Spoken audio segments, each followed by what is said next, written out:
Some great rainy weather on the outside. Hope folks are checking out Mullins Music and Memories. We know a number of things are going on in the world, including that crisis that's going on with Facebook and Instagram and what they can or can't do in the sense of getting things out and all of that. So it'll be interesting to see what people are paying attention to and how that is impacting their lives because a lot of times people are depending on those apps in order to get various things out in their mind and various things that they are concerned about and interested in as well. On the outside, it's definitely a very rainy day here in Durham, North Carolina.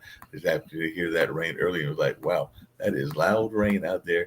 And it is definitely some very loud and active rain in that sense. So definitely I was hearing that in the background and going like, yep, this is definitely one of those rainy kind of days and one of those days that folks might be interested in paying attention to or maybe just staying home and chilling because it definitely sounds like it's one of those good chilling days in that regards.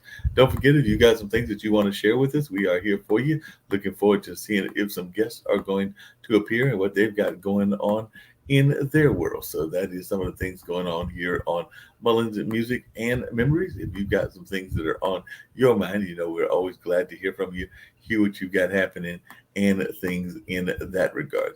Right now, though, I'm going to get us going with a little bit of thoughts and things, maybe even some performances. But right now, let's just check out this friend that is going to be bringing a show very shortly to us and everything. So let's just hear a little bit about what this is about, and then I'll tell you about what she's planning to do in the near future.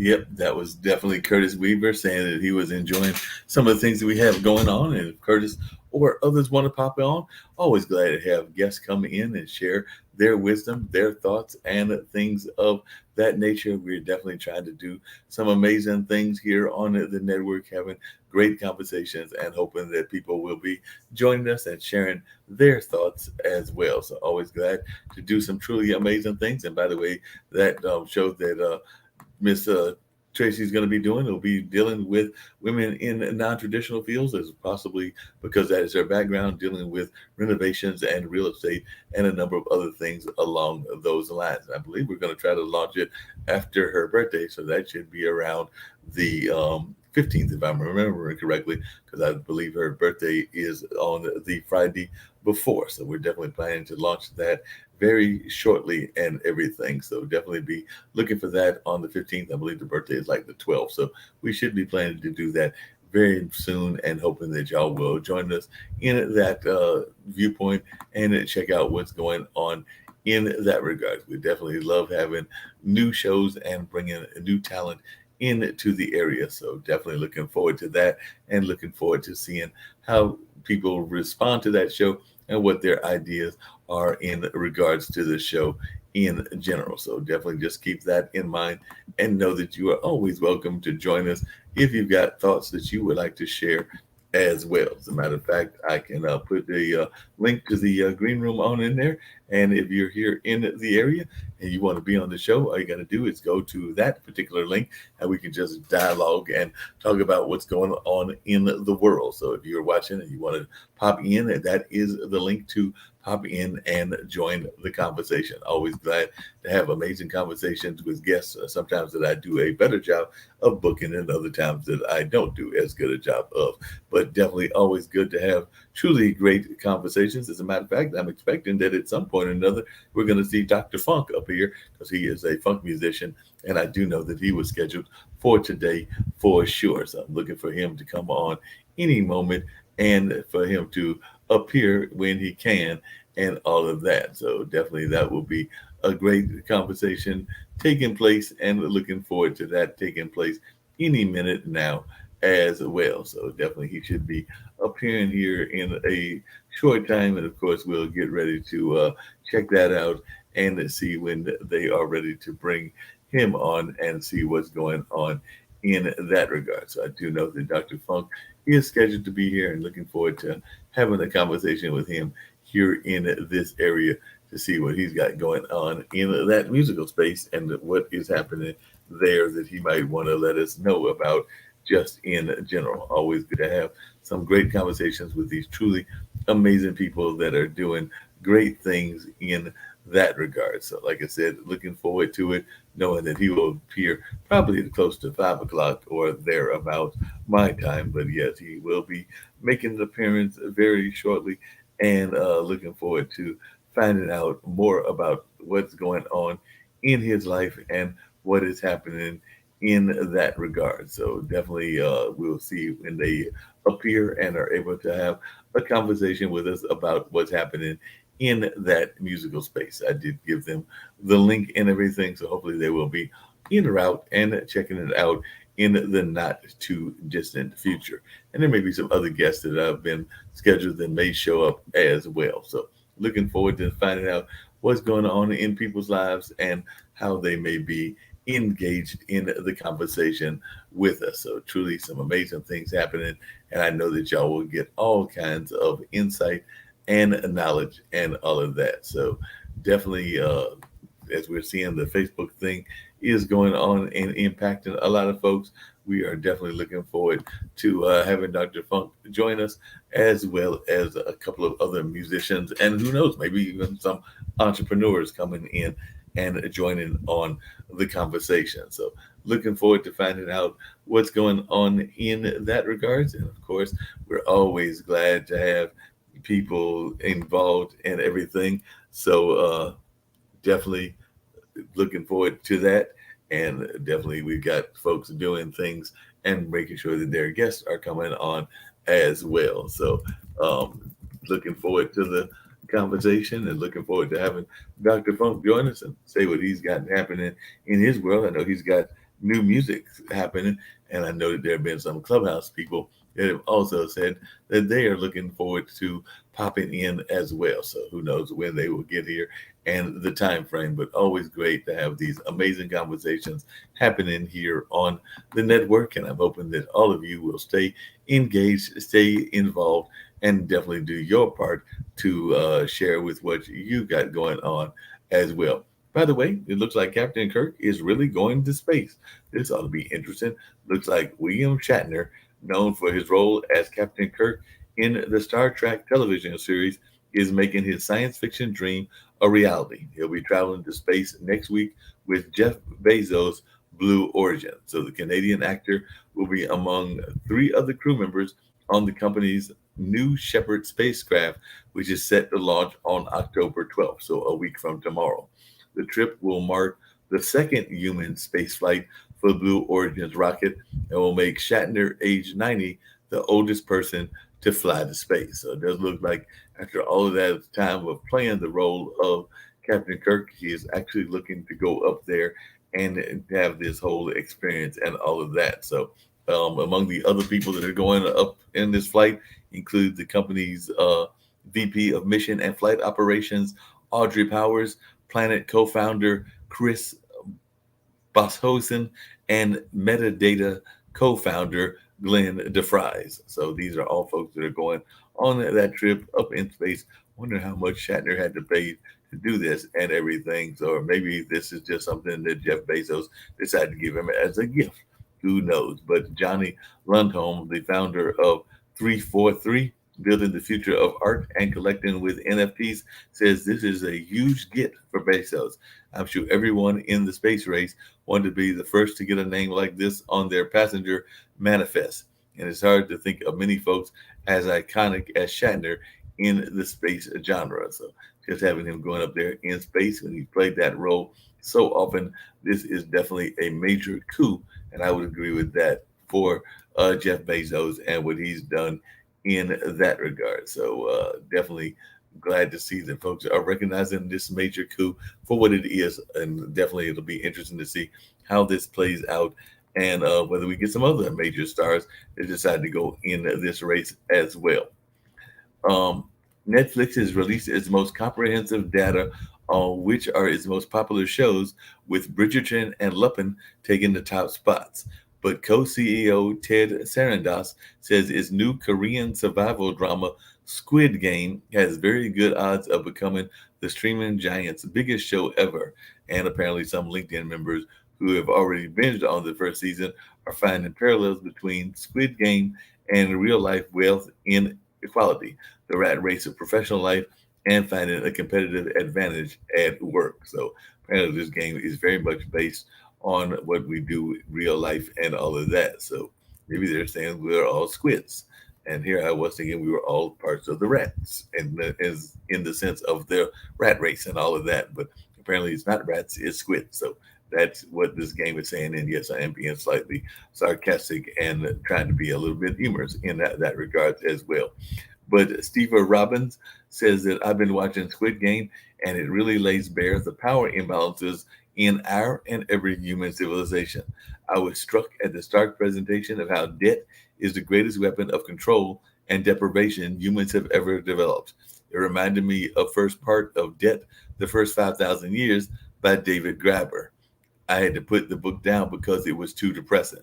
Having spent 2020 learning to understand the systematic forces that drive increasing wealth inequality, especially along racial lines, debt is both a central tool enabling the ultra wealthy to avoid paying taxes and a central tool in siphoning money from the poor to the rich.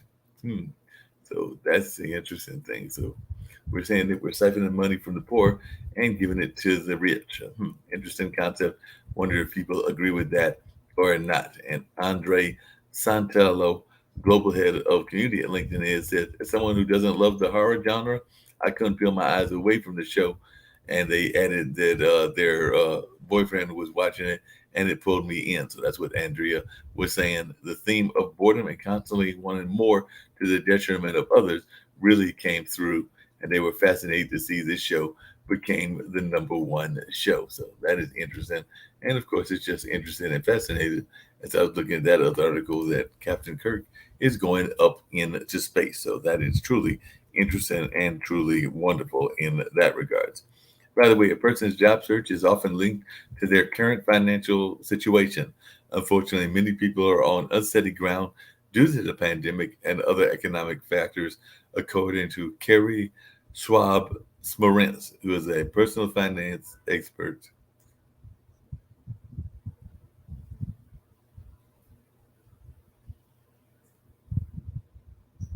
Hmm. So that ought to be an interesting story. So let's see what else is going on in the world. Oh, that's interesting. Let's see what else Kerry Schwab Pomerantz is saying, because apparently they are a personal finance expert and they offer tips for people trying to get their money in order. She says you should look at your overall financial situation. Also, for people looking to move into a better situation, she suggests don't leave money on the table and make use of tax advantage accounts. Pay down high interest debt first, build or rebuild your emergency fund. And my emergency fund is pretty much down to nil, so I definitely need to rebuild it and build it and create a financial plan. So they were definitely urging folks to do things like that because a person's job search is often linked to their current financial situations, and this pandemic and other things have not helped in that regard at all. So that is definitely some things that folks are paying attention to and that they are concerned about. I'd love to hear y'all's thoughts about this and what y'all are doing in that regard as well. By the way, work life boundaries have been completely shattered by the pandemic, with workers putting in so many hours that their jobs have become their lives. Now, many of them are battling burnout and want to rebuild their walls. The Wall Street Journal says that begins with caring a little less about work. One worker says she started asking herself, is this really a thing that is part of my job? As a result, she stopped taking business lunches. Others have limited meeting times and have learned to leave work for the next day rather than log in extra hours. So definitely interesting article. And Nessa K. Johnson, who is an H&R talent management person over at champion for, well, I'm trying to think, they're just a champion for a number of things, and they're a wellness enthusiast, said, I have found that I thrive the most at work when I'm enjoying activities, hobbies, etc., outside of the work space and everything. During these times, I feel more creative too. Your identity is more than your job and career. It's easy to get wrapped up in achievement, the need for validation, and competition, I should say. We all do, and yet maybe there is an easier way to enjoy work and life. Food for thought on this particular Monday. And, it's all about that work life balance. We definitely got to find a way to have more of that in our lives. And Derek Notman was saying, is caring less about your job really the answer? A lot of people are feeling stressed given the last 18 months and the blurring between personal and business life, working crazy hours, conducting tons of meetings, all while balancing home life can be hard and demoralizing. I felt like this back in 2013. I was overweight, tired, and unhappy. I can tell you that with 100% certainty, though, that I did not get out of this rut by caring less about my job. They were asked what did they do? They focused on themselves and clear boundaries. The pre-flight safety announcement so many of us have heard, put on your own oxygen mask before helping others, can be applied to so much in life and business. They also said they changed their mindset to embrace the core message here about getting clear on what I wanted in life and setting clear boundaries and then purposely working to make it a reality. I made the difference. So, no, don't care less about your job. Care more about your life and your hopes, dreams, and goals. Care more about having an awesome life work force balance and everything. And also, you might want to think, some people might be thinking that you're thinking about caring less about work. And like this author was saying, I want to agree. Don't think that that's what you're doing. I think you're just trying to find a way to balance the work and make sure that it's not taken over your life, and that there is a balance between the work, the family, the work, and things that you might want to do as hobbies and the things along those lines. So definitely you should be caring about having an awesome life work balance, and you definitely don't need to be caring less about your job. You definitely need to be caring more about your life and, like they said, your hopes, dreams, and goals. So care more about setting boundaries and finding working for those that value those things. So definitely it's all about trying to live in a space that you feel comfortable with and that you would not be sitting there regretting and things along those lines. As a matter of fact, Joshua A. Luna, who is a leadership development trainer, said, there's more to life than work. It's perfectly okay to be career driven and ambitious in your professional life. But when your work starts getting in the way of personal relationships and hobbies and even your health, it's time to reevaluate if you really need to be working so hard. While not perfect, this framework has helped me refocus priorities, and that's what this person, Joshua Luna, was saying. They were also urging folks, one, to take a step back. When you're overwhelmed and feel burnout creep in, take a step back and look at what's causing those feelings. Could it be large projects, long hours, or even overcommitting to your boss? These affects all people differently, so you need to determine what elements are causing you unrest. And I definitely agree. You got to look at what's causing you unrest, whether that's things going on in the personal space, the private space, or whatever that space may be. Understand why it's happening. Now that you've identified several elements of your stress, take a look at the cause of why it's happening in the first place. Are you taking on more work in fear of losing your job, or even adding more to your plate because you think it will get you higher marks on performance assessments? Understanding the root cause of these elements will make it easier to address the I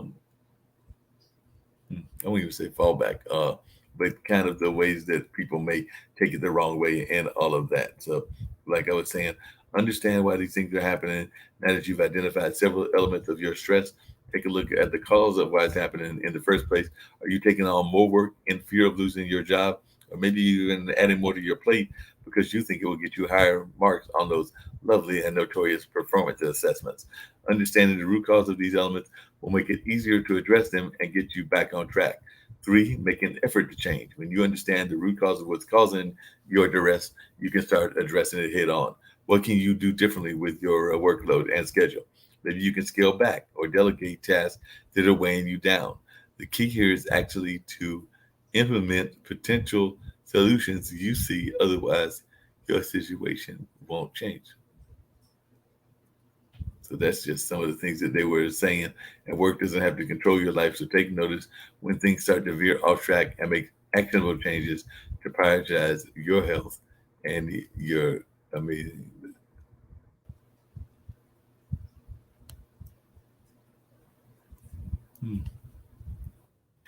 What are some of y'all thoughts about this thing about jobs and careers? And is this concerns of y'all? Are you thinking that things are even impacting you in that way? I'd love to hear y'all's thoughts and how things are impacting you and what's going on in your life. By the way, we were talking about this earlier in the news and everything, and I think it's one of them cases of, I won't say a non-story because it's definitely got some story elements to it. But does it really surprise us that rich people would be putting their money in various locations and all of that? So an unprecedented 2-year investigation called the Pandora Papers is lifting the veil on an offshore shadow economy that benefits the ultra wealthy and well connected by shielding billions from taxes, probes, and accountability, reports the Washington Post. Close to 12 million leaked files obtained by the International Consortium of Investigative Journalists includes information on 35 active and former world leaders, more than 300 public officials, and a global lineup of quote unquote fugitives, con artists, and murderers. So, according to this article, more than 500 Canadian citizens or residents have been identified in the leak by the Toronto Star, and the CBC so far. Some of those named in the papers include the King of Jordan, the presidents of Ukraine, Kenya, and Ecuador, the Prime Minister of Costa Rica.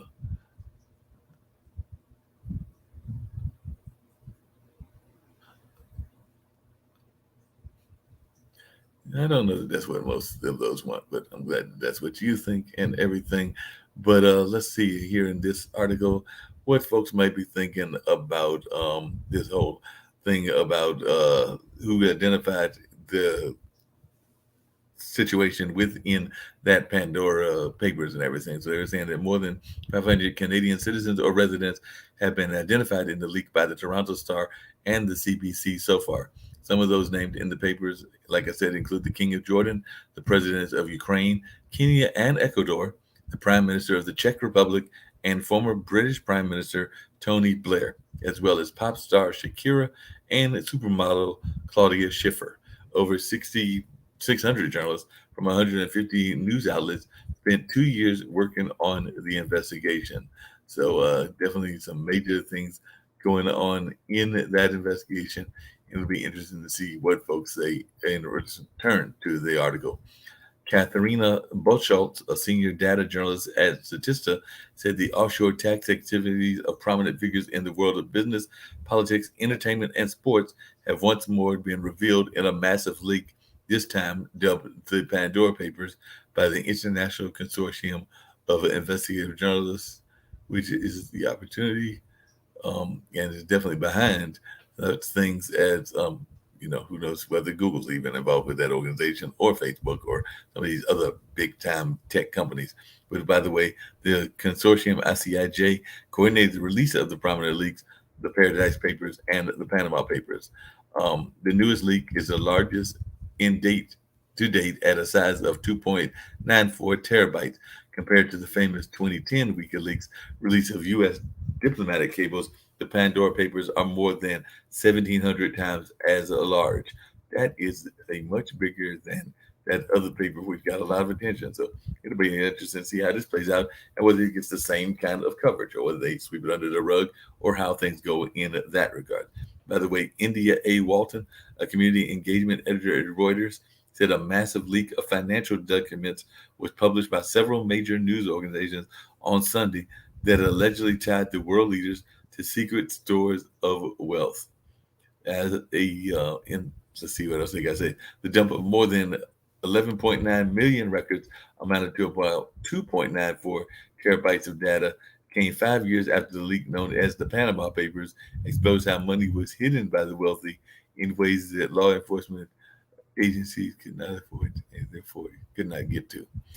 I'm missing coming up to a lot of things, but we do have to do things to pay their bills and all of that as well. So that's why.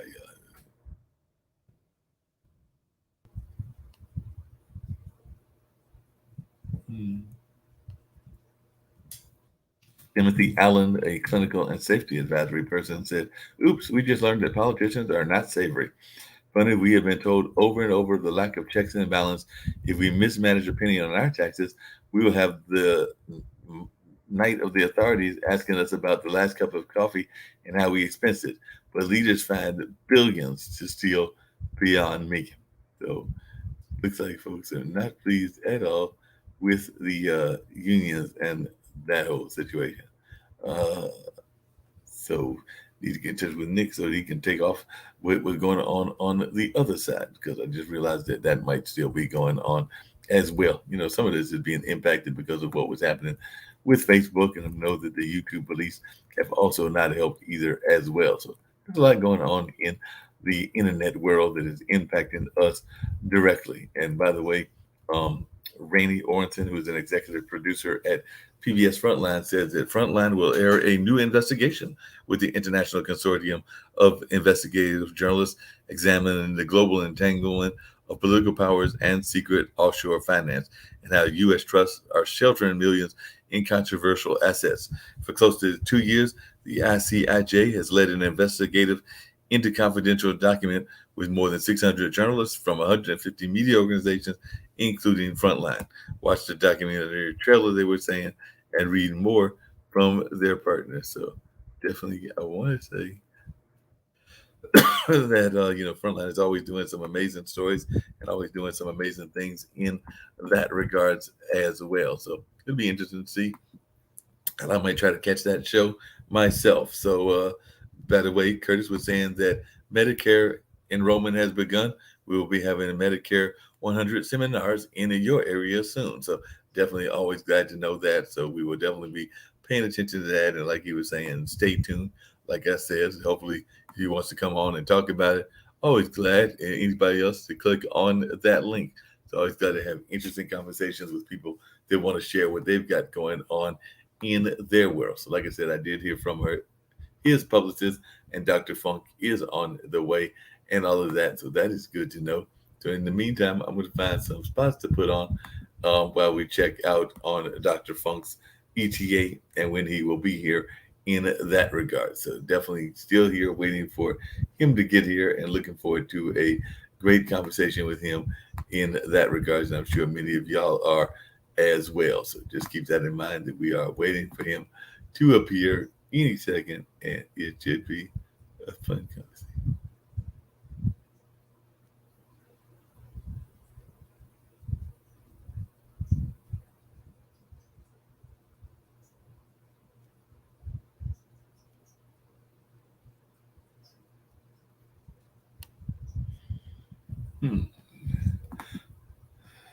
So we're gonna wait and see when Dr. Funk gets here. I'm here to bring up some spots and everything, and let y'all check those out in a matter of minutes. And of course, I did say that if folks want to join, they can go to that link, and we can join in the conversation there while I wait for Dr. Funk. But in the meantime, we're going to bring up some other articles, and of course, we're going to bring up some other information that y'all may be interested in as well. So I'm going to find some of those, and of course, continue the conversations that we have while we wait for Dr. Funk to arrive and share his things going on in his musical space and all of that. So while I'm waiting for that, we're going to bring up some announcements about some other things that are going on in the community, including some of our shows that you may be interested in checking out. So just keep that in mind. And we're going to try right now to hear this particular one, which is a poetic one.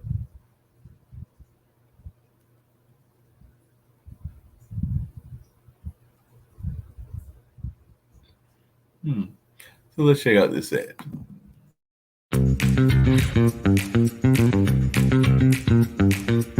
It's time for you to start bossing in social media. For all your social media needs, you've come to the right place at the right time to get your website designed, landing page, social media platforms, and get the training you need to get in front of the people that's ready to buy your products and services. Let me train you with StreamYard, Zoom, Clubhouse, and much more. And let me help you get your virtual professionals, not assistants, because assistants can only assist you, but the virtual professionals can give you that professional flavor that you need to expand your reach and increase your revenue. Jump on in and get in where you fit in and start bossing today. difference between thinking and doing and living in the 21st century. They teach us about being a real quarterback-oriented games. We don't have to just use video games and live in the shadows of good things because of them. We grow up with agility far larger and bigger than we are tall. Parents are the champions and have to be our first life coaches and know-it-alls. Who knows how this came to be?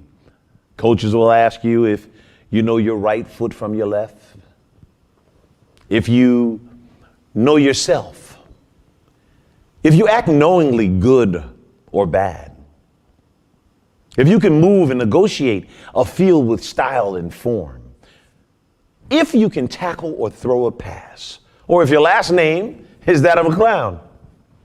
If you can let someone know on the team that you are in trouble before you cause yourself or someone else trouble. If you are ready to learn teamwork or aware that you started out today with your pants down or your sportsmanship was left on the kitchen table, if you know the social studies, the alphabets, science, music, characters, and the stats and the numbers of a great student player eligible to stay on the team, and if you know the poise of great athletic champions and their scientific attitudes that are historical or music to us now, if you have the swag of the game, the discipline, the performance, and artistic form down pat, and if you have the style of gymnastics that the sport has with life, if you have the work ethic and determination to make it all seem easy and not a game at all, if you have the knowledge of all the above, or you don't know things like this even make the difference.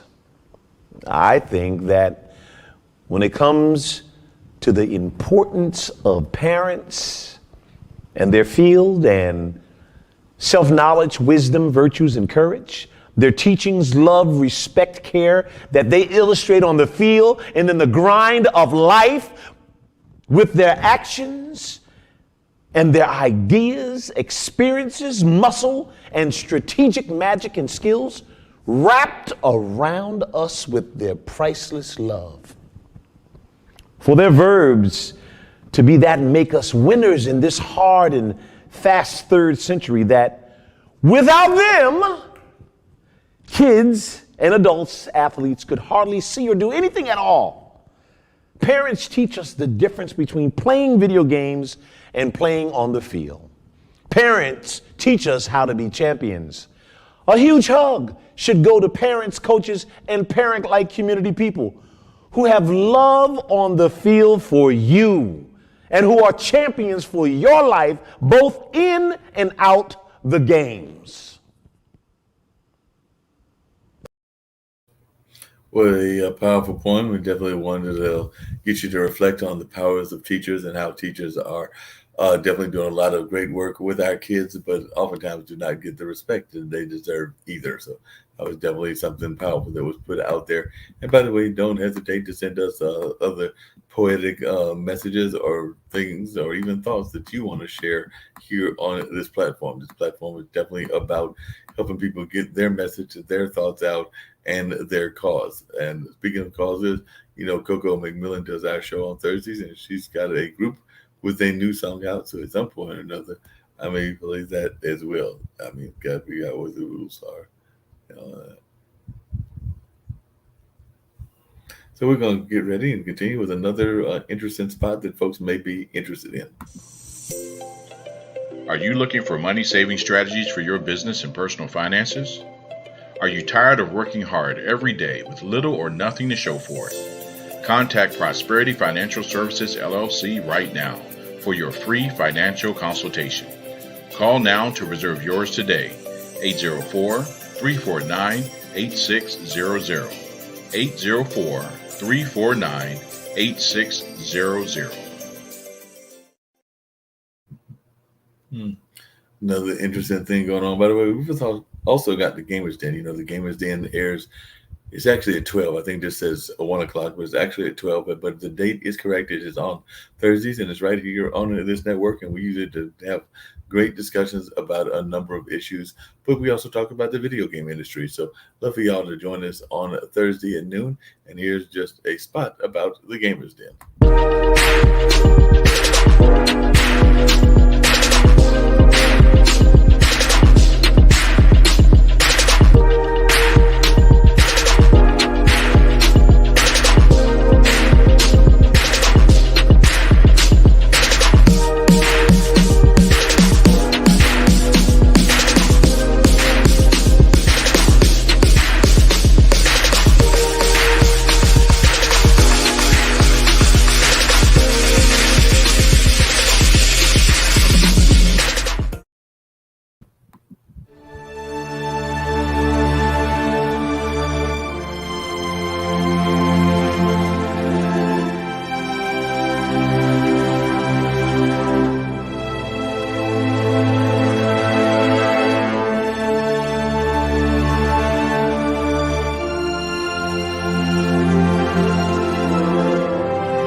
All right, that was a little bit of some of the programming that exists right here on this network. Hope that y'all are definitely looking forward to these great conversations that we try to have here on a regular basis. I understand that Dr. Funk will be joining me shortly, so just trying to give y'all some thoughts and some things going on while we wait for him to join and see what he's got going on in his world. Because there's always amazing things happening in these various spaces. So we'd be loving to hear from him and hear what he's got going on in his world and how he's just coping with the world in general. Holiday shopping can be stressful depending on what you're trying to buy and just depending on life in general. So you did say that the holiday shopping season is at risk.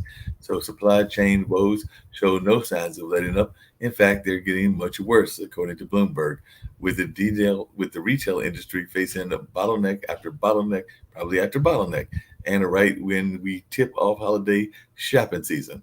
Labor shortages and COVID-19 are just two of the issues derailing the flow of goods, with one toy maker's CEO saying that everything that could go wrong is going wrong at the same time. It's so bad we're being told we should be starting our holiday shopping now or risk not having the highly coveted toy or item for our loved ones. So that is something that is going on. And of course, we also know that other things are happening as well. As a matter of fact, the global supply chain never recovered from the initial disruption it felt way back in early 2020 during the start of the pandemic. And definitely, folks are trying to figure out how they're going to cope with hard economic times and also trying to give family and friends gifts and all of that. So that is always something amazing that goes on. Gonna bring in my friend Dr. Funk and everything and see what he's got going on. How are you doing? I'm gonna actually go back to our more standard banners because that's my friend Coco's banner, and of course Coco does a show here on Thursday afternoons, and it's a music show that she does, a truly amazing music show in that regards. But getting ready to get back to the Mullen ones and just see how things are going in that regard. So how are you doing, Dr. Funk? I'm doing good. How you doing, Mark? I'm doing good. Yeah, how's the world treating you? How's life treating you? How's everything going in your space and everything? Because I know you've got some new music out, but this is the middle of a pandemic, so folks will probably be shocked to know that you're able even to put the music out. But we are seeing things opening up. I know that my friend Zach is actually going to a Funk and Crab Festival in Maryland on this coming Saturday on October the 9th. So he'll be there performing with his band, the Nappy Head Funk Army. So I guess there are getting to be more and more performances. So have you slowed down at all, or have you actually just picked up your speed with the funk music, and how are things going in that regards? We picked up and taken the funk everywhere. We you mentioned Saturday. This Saturday we're actually performing um, as the headliners for a cruising car show, Okay. October 9th. They're going to shut down downtown Bakersfield, California, Mm. and they have over 400 cars out there, Okay. and they're going to build the main stage where we will be performing. So it's exciting. We have music out on syndicated radios across the United States and in Europe, China, Japan, and Canada. Okay. So it's happy. We're happy, and the fans are definitely happy to be able to go out. Yeah, I noticed that actually. What I guess the day before yesterday, there was a festival here, the Phoenix Festival, which is held on Fayetteville Street, and yes, did not see that many bands. Unfortunately, most of the bands, I mean, most of the performances that I witnessed seemed to be or quartets, not a lot of equipment oriented bands. So that was just because I think that they, didn't have the full planning, and some of those bands were not in the ability to get out there for this time around. But I'm sure that next year when they do it, it'll be more of the full bands. But it did seem to me that this time it was more track acts, and in some ways those can work if you've got a certain sound. But I can't stand it when it definitely sounds more like karaoke and you can recognize it as being a track act, meaning that the singer is playing behind whatever the audio track is, and there's not that live band sound, which I know you are a big proponent of, and definitely you get that great energy with your Oh yeah. performances. But I was just wondering, how has it been to even get the rehearsals done? Because I know Zach has actually put together some of his bandmates, and they're going to be going up, like I said, on the 9th there to Baltimore. But how has the rehearsal process worked for you? And have you been able to get all the musicians that you wanted, including your own musicians in your band? Or did, because of things going on or health concerns, you had to do some shuffling of the bands? No, my band. I love these guys, and these guys give 100%. And our rehearsals are straight up. Hmm. Everybody shows up, and we get to work. I'm actually sitting in my rehearsal studio right now, Okay. and we have rehearsal tomorrow night. So as far as our rehearsals, I haven't had to juggle anything really because my guys are very serious about what we do. You know, the only thing we have to juggle is making sure these club owners do what they say they're going to do. Other than that, you know, everything is 100% so far, and we're looking forward to a good future.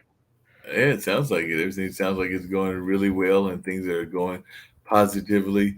How have the venues that you've been going to and the festivals? I guess noticed the one that was here. Everybody, well, I shouldn't say everybody, but the majority of the people were masked up. I'm actually on the board of the Carolina Theater, and I know that they're requiring people to show vaccination cards and or proof of a negative test and everything. So, from what you've been seeing over there in California, how are people responding, and how are they actually making sure that people are taking the precautions that they need to, so that we don't have a resurgence or a going backwards from where we have come? Because it definitely does seem like more and more of society is opening up.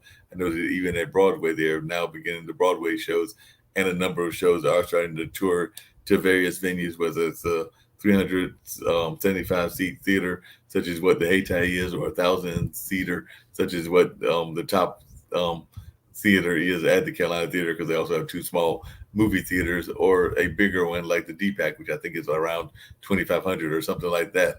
But they all have these policies of making sure that people have been vaccinated and that they are following protocols. So, from what you've seen in California, how is that going, and how are they handling that? They're handling it really good. You're required, of course, to have your mask. Hmm. We have not ran into any type of verification of um, the COVID vaccine. Pretty much right now, they just want to make sure when you're not performing, please have your mask on. And my guys know to always come protected. Hmm. They have not asked us for any paperwork or any certification of vaccination, but I'm pretty sure it's coming because we have to go to the East Coast pretty soon. Hmm. The end of this month, we're heading to the East Coast. We was booked to play in New York City, Okay. so I'm pretty sure we're going to have to show at the airport and in New York City um, proof of vaccination. So I'm looking forward to going home. That's my hometown, New York City. So I'm Mm, looking forward to it. looking forward to going to New York City and your hometown and everything. So that's right, because that's your home area. Because when did you leave New York, and at what point did you leave that New York City area? And I know that definitely I mentioned Zach, and I know he's originally from that area as well, because he sometimes talks about.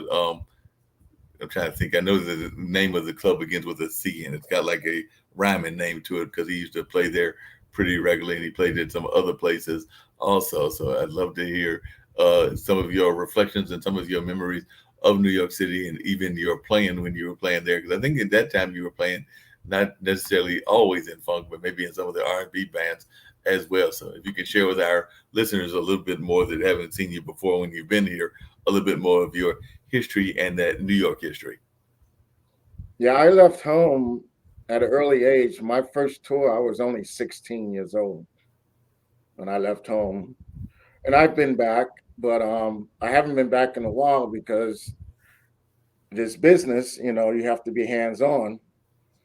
Um, New York, growing up in New York and playing music was my college because I was always the youngest player, and I'm playing with guys like they're already in their 40s, and I'm just 16, 17 years old, and they taught me a lot. It taught me a lot, and New York has a really huge music history. Whether you're playing jazz, R&B, gospel, you name it. My mother was a gospel singer, so she knew a lot of people in the industry, and I just, like I said, I left home, and that's all she wrote. That was it. And I went on tour with a lot of different people, which was uh, which was a blessing. Who were some of the people that you went on tour with, and who were some of those people that you remember performing with during that era and everything? Because, like I said, I know that in the '70s, New York definitely had a strong funk community and things along those lines. So I was just wondering if you could share with us a little bit about the people that you remember and the people that you remember performing with in that area. Oh wow! And in New York, there was a lot of different people doing everything. We actually played that famous concert that you see that Diana Ross did at the Central Park. Mm-hmm. We were one of the opening bands, the band I was with. Okay. And I don't know if you know the history of that because that concert was rained out and she insisted on keeping going. And all these people stood out in the rain in Central Park. And she said, "We're not going to stop." So that's one good memory. And she was amazing. She's an amazing person, Diana Ross. Mm. And I played with Dark Ice, Mm-hmm. which was an R&B slash jazz fusion band out of New York. And I also played jazz with a lot of people. Um, Down in Soho is the area where they have a lot of jazz clubs, Oh yeah. and I learned a lot. And the real cats, they'll tell you, they'll let you know if you ain't playing right. They'll Oh, tell you. They'll let you know in a minute and everything. Who were some of the cats that you played with in that era and in that time that you might remember that were really rocking in that area during that time? There was so many. I did a lot of recordings for G Production, and I was also a DJ. Hmm. So I did shows with Curtis Blow, and I got to meet. Um, well, he's a huge star now, but back in the day, he was just Fresh Prince. You know, now he's a huge star, Oh yeah, no doubt. which is it was really cool. It's really Yeah, awesome. I'm sure you got to see him before. We lost a legend out of New York not that long ago, that being Melvin Van Peebles. So I was wondering if you ever had a chance to do any work with him, because he was definitely a New York icon. And of course, just last week he passed away and everything. And of course, he was an iconic actor. And of course, his son Mario Van Peebles is still very much in that acting space as well. So I was wondering if you ever had a chance to work with Melvin, because we've lost a couple of New York icons. I actually had the pleasure of working with Mickey Grant over at the National Black Theater Festival, and I think Yeah, in some ways she considered me to be like her, one of her, de facto nephews and things of that nature. But I was just wondering if you have ever had a chance to work with either Mickey or Melvin, or maybe some of the other legends that we've lost recently in the music space, but also just in the cultural space in general. I met Mr. Peoples. My uncle knew him. Okay. My uncle knew everybody. He was just one of those kind of men that he knew a lot of people, and I had the pleasure of meeting him at a function that I went with my uncle, um, and he was a very outspoken man. I remember um, as a kid, and yeah, we lost Right. too many people, man. And it's it kind of hits you hard sometimes, and it's it's it's very suppressing. When you just look around and you see all the people in the industry and friends and people are just dying, Hmm. you know, and so it's a little surreal right now, because it I've never seen this before, not like this.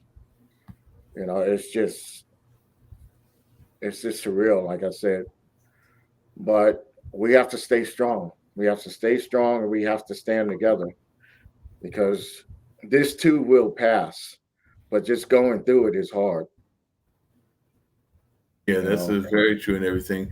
I was wondering, one of the things I've become a big fan of the Clubhouse app, and I've seen a lot of musicians, including some people that are thinking about even creating efforts to try to help musicians, because a lot of times there is no real retirement plan for musicians. So I actually know a gentleman that I met yesterday that he's trying to create that, and he's actually a musician himself. I think he's living overseas now, so he's one of those expatriates, somebody that was originally here and then moved to other parts of the globe and everything. But I was just wondering your thoughts about the support that the world in general gives to musicians, because I know that this gentleman that I'm hoping to get on this show at some point or another, if not today, definitely in the near future, is trying to create like programs that will help artists have a life after their artist career is done, in the sense of having like something to not even necessarily fall back on, because the art is what they want to make their living off of. But one, make living off of their art while they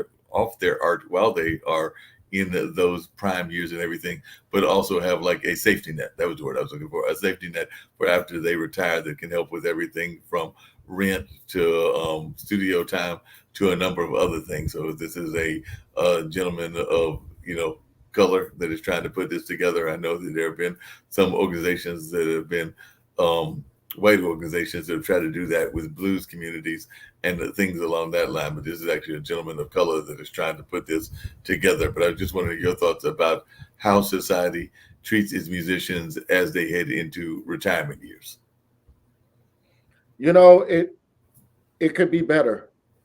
You know, society, because I know a lot of musicians that, they reach that age where they can't really perform or they have health problems and they need help, because they dedicated their whole life to performing all over the world.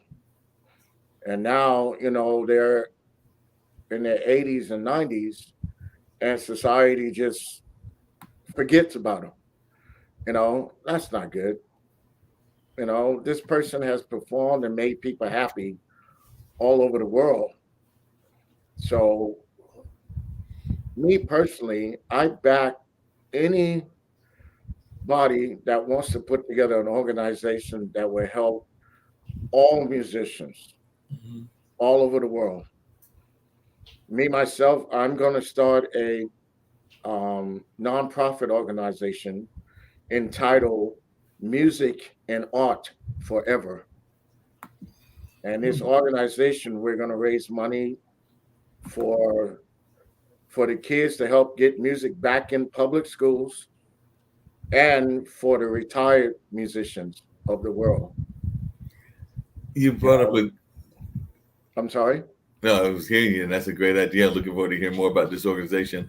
But you brought up the concept of music in the public schools. I know that a number of times on this show and others, we've been talking about how the arts in general and music, if you want to talk about more specifics, that used to be very much encouraged in our public schools, and now it seems to be not as encouraging. And a lot of times, those programs are being the first to be cut. So I'm just wondering your thoughts about how that's going, and if you're seeing a lot of that in California, and also if your home area of New York, and how you are some of the ways that you're hoping to combat that as not just a musician but also as an educator.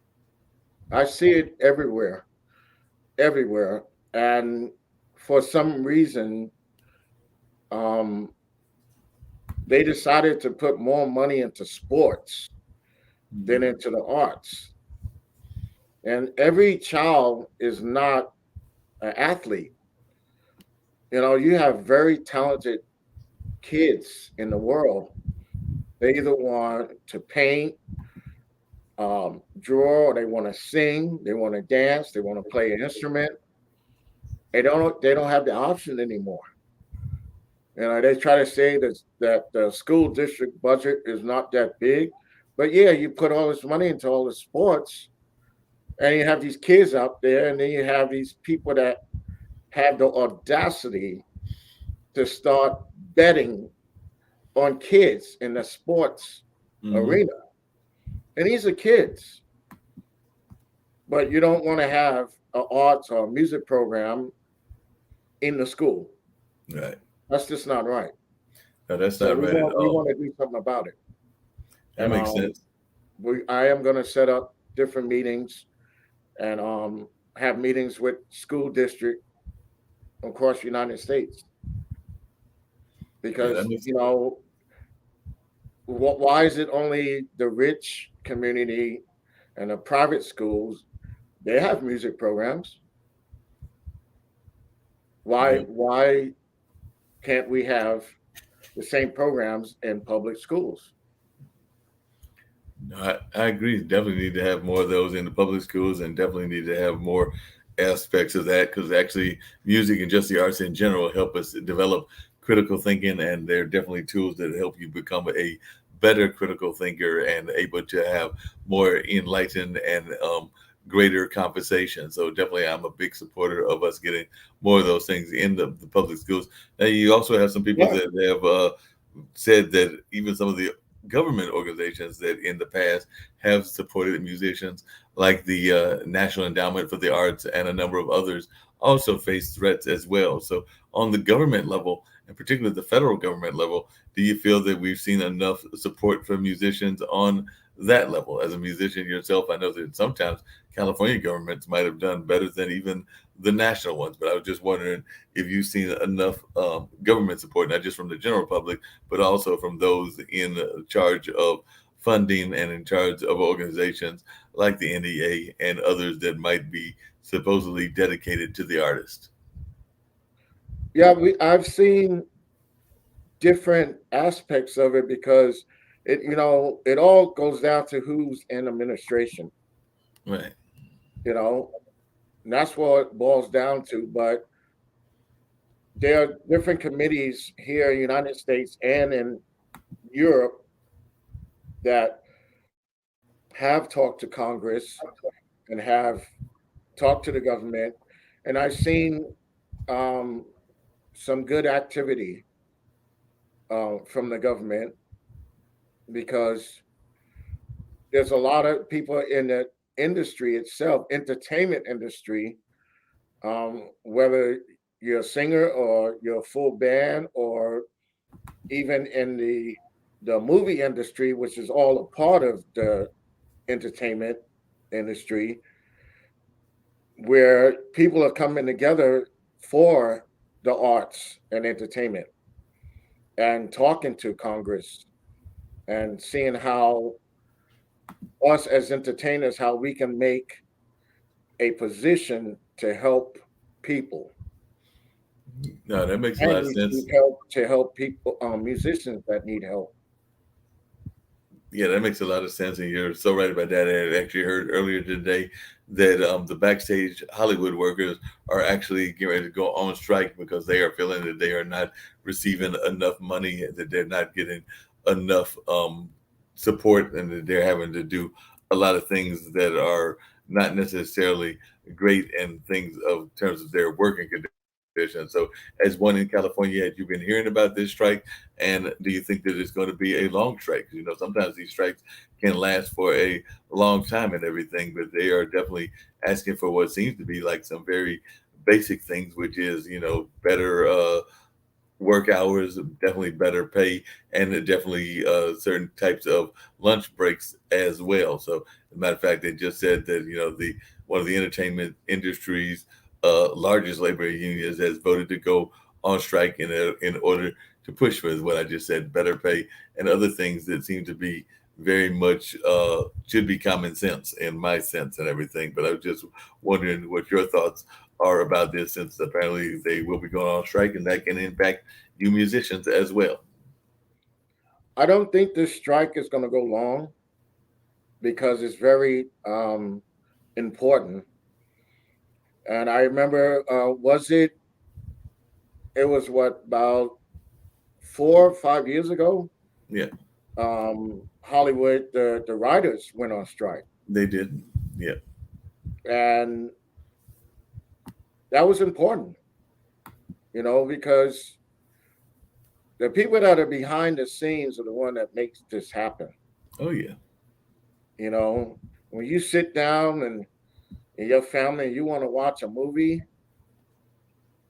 nobody's thinking about those 200 people that made that movie happen. Right. All they're thinking about is, oh, I like her. She's a great actor. Oh, I like him. He's a great actor. Yeah, but what about the writers that gave them the words to use in their acting? It's very important. Just like musicians, the music that you hear is very emotional, especially in movies, Oh yeah. and it makes you feel a certain way. So, but nobody ever says anything about the music, you know, unless it's like an artist, kind of like Beyonce, and she does a movie and she put her music in it, because everybody loves Beyonce. She's great, but we have to give credit where credit is due.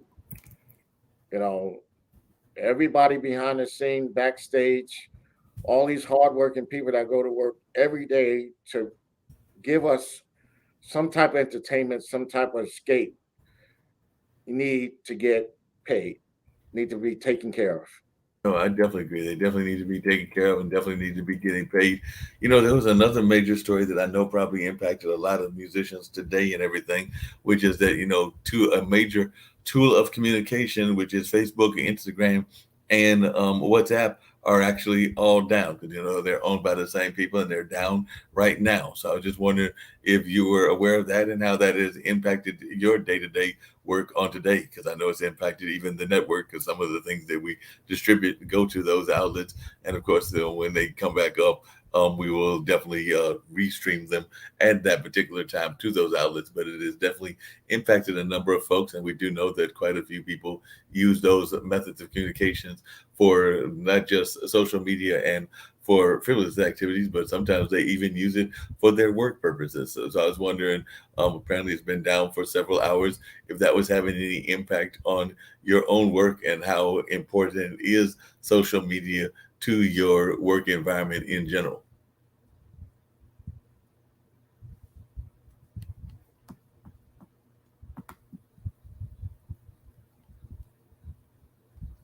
Waiting to hear what Dr. Funk's got to say. I don't know if he heard that question or not. So, Dr. Funk, did you catch that? Dr. Funk is apparently frozen. So, I want to see what's going on there. Dr. Funk, did you catch that question I asked you? We're gonna see what he's got to say. So apparently he is frozen. So I'm gonna bounce him off, and we'll see if he comes back because apparently he is frozen there for a second and everything. So we're gonna see what's going on in that regards and hear what he's got to come back with and everything in that regard. So hopefully he'll be back very shortly, and we'll get an answer from him about that and his thoughts along those lines. It was a great conversation, and I was actually enjoying what we were learning from Dr. Funk in that regard. So I'm looking for him to come back and see what he's got to say if he's able to come back and share his wisdom of what was happening in that regards. But this is the wonderful world of media and the wonderful world of doing things live. That sometimes things go the way you want them to, and sometimes things bounce off and don't go the way you want them either. So that is sometimes what happens in this space as well. So not sure what happened there. I'm going to reach out to his publicist and see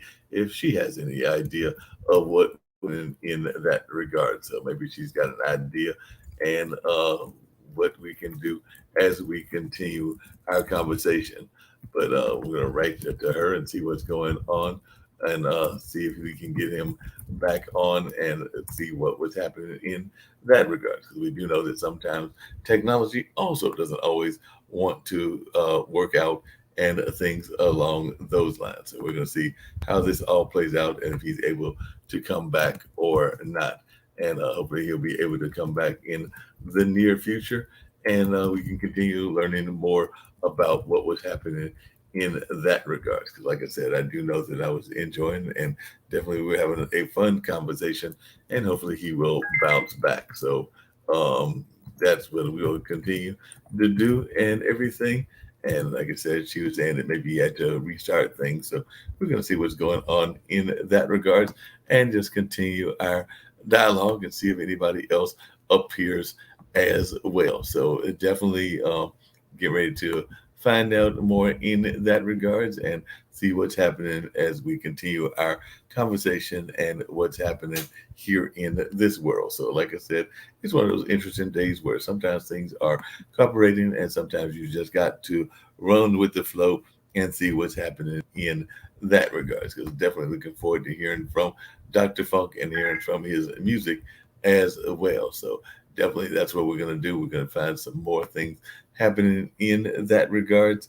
But we're going to find out and see what's going on in that regard. So hopefully he'll come back and we'll continue our dialogue and all of that. So that being said, I do know that they sent me some music, and I of course have some music from back in the day as well. So I think I'm going to try to find some of Dr. Funk's music and let y'all check out what that's all about as well. So Dr. Funk has an amazing band, and of course he does some amazing things in that regard. So looking forward to talking to him more and learning more about what he's got going on in his world and what folks are doing in that regard. So y'all sit tight. We're gonna sit back and listen to some music at some point or another. It is Mullings music and memory, so that's one of the things that we can do is check out some various music going on in our community and along those lines. I'm gonna try to see if Eris has got any particular things that she wants me to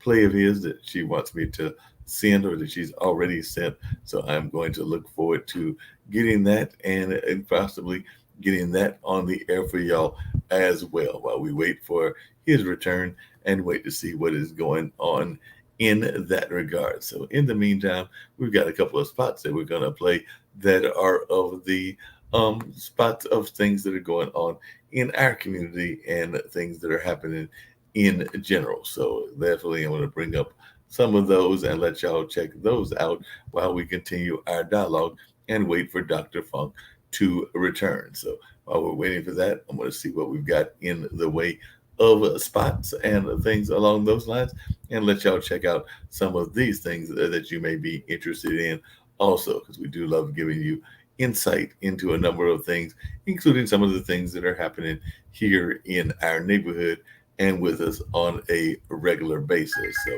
that being said, going to continue our dialogue, but also let you check out some of the music of the world and all of that. As a matter of fact, we had the pleasure recently of having some amazing people come on, and we've got Barbara coming on tomorrow. So Barbara's got her great things going on. So we're gonna let you check out a little bit about Barbara H. Smith, and then we'll be back very shortly, and maybe even have some other music for you to check out as well, including an artist that was on the online dinner party this past week and everything. So right now, let's check out about this particular situation and Barbara H. Smith. Engage, inspire, empower. That's what I help you do as a celebrity, speaker, trainer, and coach. Hi, I'm Barbara H. Smith, known as the Masterful Presenter. I am the one that can help you dig deep inside your passions and deep inside your life to get you to the place you always dreamed. I had the pleasure of hearing Miss Barbara Holmes Smith speak today, and just from her speaking to me today, I have realized that I need to have personalized my alter ego and be able to put myself out there a lot more. I help through speaking techniques, teaching you how to use your words and your body language to inspire people to come up higher. Today's presentation with Ms. Barbara was just outstanding. She has really helped me with her personality, with her being so genuine and passionate about what she believes in and helping to coach, train. Her sense of humor, her energy is just incredible. How do I do that? By coaching and speaking and training. I help you with whatever it is that you want to do next. What is your next? Are you ready to take your life, your career to the next level? I can get you there. Contact me at www.barbarahsmith.com.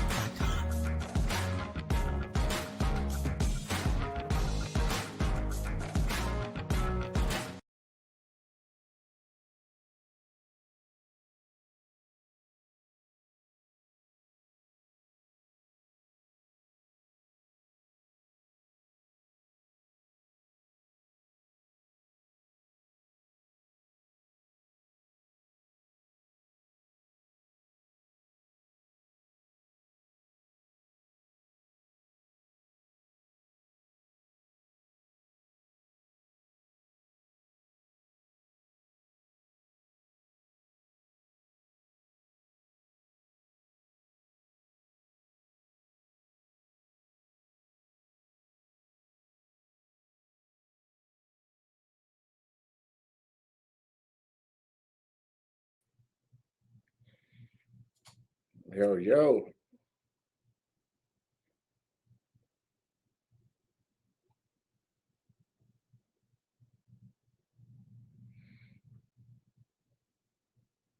Yeah, that was kind of weird.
Had to switch computers real quick and everything, so I'm actually turn this one off so we Oh, there you are. echo. Sorry about that. That's actually the name of a character of mine. So hold on 1 second. We're gonna do a little bit of a quick reset. There's always a way to do things. So that'll work. So while I do a quick All right. reset on the other computer and everything, we'll continue our conversation. But one of the things I was you there? asking you really quickly, Dr. Funk and everything, was, Facebook and Instagram went down earlier today, and I know that that can impact musical community. So I was wondering your thoughts about how it's impacting your life and impacting the music that you are doing, because they've been down for several hours, and we do know that musicians depend a lot of times on social media and on the internet in order to get their music out. This is the age of computers and a whole different age that we are in. So I was just wondering how this, it's a glitch, but it's a glitch that is impacting a lot of folks. I know that when I was looking on LinkedIn, 90% of the people did know that Facebook, WhatsApp, and Instagram were down. So we do know that that can be a major impact to a lot of people, even in the creation of music, since sometimes that's how they get their music out there and things along those lines. So I was just wondering how this hiccup into the world impacted you today. Um, the social medias are really good for work, for business. Um, my other opinion on social media is that us as people need to control themselves on social media, Mm-hmm. because it's getting out of hand. You have people that are on all these platforms and social medias, and they go on just to mess with other people. Right. Or like they'll like post something, this person died, and you're like, that person is not dead. I just saw him on TV, and that's not right. Because you have other people that are not very versed in using social media, and they might believe this stuff. Mm. So we have to be careful.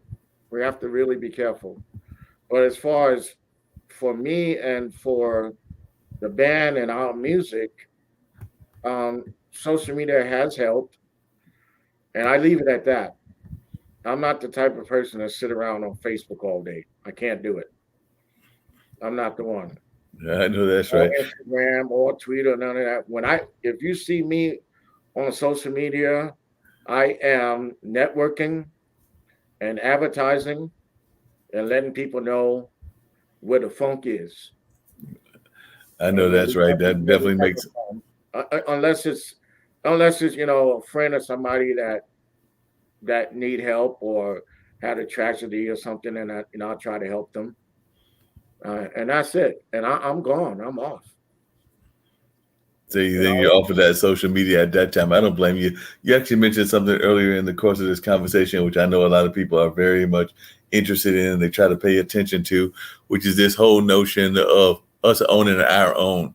So, funk music was definitely a unique musical style. I know that I understand that George Clinton is doing some stuff with his music, and of course, Bootsy and a number of others are that were the true pioneers, and of course, we've lost pioneers like Bernie Ornell and some others. But I was just wondering, Bernie, in your mind, are we doing a good enough job of owning our own? And if not, what can we do in order to improve that situation? Because I've always at times felt that, the networks are only going to give and the labels a certain amount of support to music like funk or music like jazz or music like the blues. So maybe we have to create our own labels. And I was just wondering your thoughts on that and what you're doing to make that happen. I think we're doing what we're supposed to be doing at this moment in time because the funk, R&B, jazz, dance music community, we're tight. Right. Morris Day stepped up to the plate, because Brother Prince is up in heaven. So Morris Day is stepping up. And that's what you have to do, you know. And me personally, you know, I lost a good friend and my mentor, Mr. Maurice White, but his brothers have stepped up 100%. And they are keeping the legacy of real music alive, And Uncle George, man, Uncle George has just totally made 100% comeback, after everything he went through. Right. I have a lot of respect for him. And I met him and I asked him straight face to face. I said, Uncle George, is it okay if I use the name Dr. Funk? And he said, Young blood, go with it. He said, you go with it, give it 100%. And I said, I will. It's So interesting you we say are that. doing, I'm sorry? It's interesting you said that because one of the things I was curious about is um, if you do like a YouTube search, and I know that there's more than one, but how do you deal with it when there are other folks out there that are using that moniker as well? Because I know that if you do, I don't play your music, and of course I'm a big fan of your music. But if you do a search, you also find this Dr. Funk that apparently is a white cat that is also using the moniker as well. And I think there might be even one or two other ones as well. But I know before Eris, turned me on to the right websites and everything that I was in, going through and found that there were other people using those kind of monikers. So when you're using that kind of title that other folks may have also co-opted some kind of way, how do you avoid the confusion that the average fan may have? Like I said, I'm smart enough to go to your publicists and others, but some fans aren't that smart. So they might just kind of like go and be like, hey, this must be the Dr. Funk that he's talking about, even though it's plain that it's not. I know it's the way of the world. How I deal with it. Like I told my brother, I said, I want to meet these people. Hmm. That's one way to deal with it. Right. Let's sit down and talk. like BB King told me, he said, brother, just sit down and talk. Right. He said, people don't talk no more. I said, yeah, that's how I feel. They rather text you. I don't want no Hmm. text. Let's talk. You know, and yeah, it's so funny because you go online. There's so much, which is like I said, that's the way the world is now. But you know who you are, and Right. people know, they'll know, even if they don't do a search or anything, they know who Dr. Funk is. They know mind, body, and soul. Right. They know who we are. And if somebody want to be out there call themselves Dr. Funk also, I want to meet him, you Yeah. know. Yeah. And That that's makes a how we lot of do sense. it. Like I said, I'm straight from New York, so that's how we handle it. Now, that makes a lot of sense. And like I said, I know that that New York mentality, having some friends that are New York musicians and all of that, it is definitely something that people would be able to relate to and be able to think about in that regards and everything.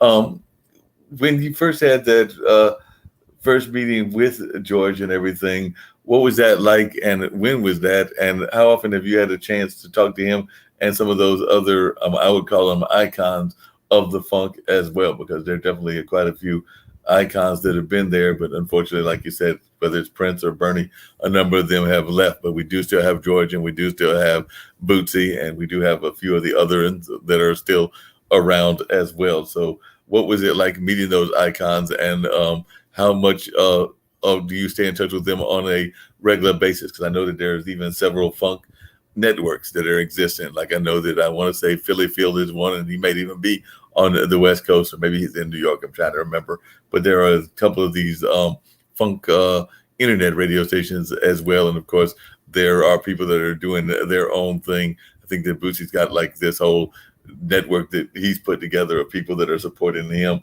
the funk ambassadors and things along those lines. So how do you deal, how tied into those communities have you stayed? I try to stay in touch with a lot of people, but um, you know, legends like George Clinton, Uncle George, it's not easy. Just like with me, everybody right now, we're trying to keep a good foundation Mm-hmm. in our career. So it hasn't been a lot of communication. When I did talk to George Clinton, it was because I was actually working the concert he did. I was his stage manager. Mm. And the show was Frankie Beverly, Curtis Bloy, Curtis Blow, my brother from New York, opened the show by himself and did an amazing job. He had everybody up, and he walked down that stage by himself. Well, And me and Curtis, we all grew up in New York and Queens, and me and Curtis Blow, we used to go shopping together. And he's always been loud, let me tell you. And he's a good brother. That man, he's the leader of the rap world. He was the first one to make it big. And um, Parliament, George Clinton, they were the headliners on that show, and I was the stage manager. And it was an honor and a privilege to work with the whole band. And at the end of the night, um, I had the chance to talk to George. And like I said, I told you earlier, I asked him if it was okay for me to use the name Dr. Funk. And he told me, he said, "Young blood, you do this?" He said, "Give it 100%." And I said, "I will." And as far as Brother Bootsy, oh my God, Bootsy's the man. He is so cool. I had a chance of hanging out with him at the NAM show. The NAM show is one of the biggest conference in the world. It happens in Anaheim, California. And the conference is for all musicians and all companies that do anything with music. mm-hmm. I mean, from making strings to making drumsticks to little screws you need for your gear. Everybody's there from all around the world. And one year I got to hang out with Bootsy. It was me, Bootsy, and I don't know if you're familiar with an artist called Buckethead. Mm. He's an amazing guitar player, but he was running around with that KFC chicken bucket on his head, which was a part of his persona. And it was so funny because the three of us, we're walking, and this place, there's people everywhere. And I was the shortest one because Buckethead is tall and Boosie is tall. Not only is Boosie tall, he wear them platform shoes. So hey, I'm in the middle. I'm the little guy, and you have Bootsy and you have Buckethead. Yeah, it was fun hanging. It was a lot of fun, you know. And I just got to see. Where'd you go? I lost you again. Nope, I'm right there. Had to switch to Okay. the main computer and everything because that's what happens when you're doing technology. Sometimes you got to have more than one computer in order to have things back up and running. But now I know that Djibouti is an amazing person, and I know that I've actually had the pleasure of talking a couple of times to his wife, Peppermint Patty, and everything. So Oh yeah, Patty, she's awesome. yeah, Definitely. Yeah, it was. I had the pleasure to see him again. Um, just before the pandemic, we went to the last NAM show before the pandemic, and it was good seeing him again. And one thing I like about Boosie, he's real. right. And you You know, mentioned that, and one of the things I was going to say that you mentioned as well that I'd love to hear your thoughts about is I've got a good friend of mine that is was a former background vocalist for the Gerald Levert, and actually did work with the OJs as well, and has a band called In Front, which is actually, I think all the members of the band were background vocalists for Gerald Levert. But they talked about how they had that work ethic, and they were told, don't just be the pretty young ladies that are in the front, but also go out there and rap those chords and actually stay engaged in the entirety and know the entirety of the business and things of that nature. So I was wondering if that's something that you as a band leader try to do as well. Do you try to make sure that your band people are able to step into other roles and maybe even some roles that aren't part of the musical landscape, like knowing how to rap the chords if they need to, and making sure that y'all get off and on the stage? Because she was saying that was something that she learned from Gerald was, to definitely know your part if you're a background vocalist, but also know the lead vocalist part, and maybe even pick up an instrument or two and maybe know how to play that, and definitely know some of the behind the scenes stuff as well, because they might need some help and y'all are all part of a bigger team. So I was just wondering if that's the kind of mentality that you had as well. yes, I incorporate a lot and inspire the younger members. I want them to learn production Mm-hmm. because I did, you know, and I do production. I do sound, stage settings, you name it, backline tech. Backline, we call, when you see all the instruments and all stuff, we call it backline, just for short, Right. because it's what you're going to use on stage. And I teach the cats in the band, the ones that didn't know, they know now. Mm-hmm. They know how much work we put in. And the ones that didn't know, it's great. And yeah, I incorporate that in mind, body, and soul, because we go to some shows, it's time to hit. Like we just played a very famous venue in Los Angeles called the Mint. This place is legendary. Everybody has played there. And we were blessed to be booked there. But when you go in there, they want you on point. When that man said it's time for sound check, you better be ready, you know. And we worked together as a team. And he came to me after the show. He said, I never seen a band work together like that. He said, you guys set up so quick. He said, everybody was grabbing something. I'll go, yeah, that's how we do. Yeah. You're not going to see my band and see other members standing on the corner just standing there. No. You better pick something up. Let's He get did to it. pick Yeah, he got to play his role as well. That makes a lot of sense. You don't want him just sitting there with nothing going on in that regard. So I can definitely relate to that and everything. So definitely I can see That's that the being. way. That's the way I was taught. I did. Well, I was really young. Like I said, I left home when I was 16. I did the last run of the Chitlin circuit on the East Coast, Hmm. and we didn't have nothing. We didn't have no fancy bus or we were in a station wagon. Wow. And you go on these Jew joints, they didn't have no big PA. You got to play. They came from here because their clientele was the poor urban community out in the country.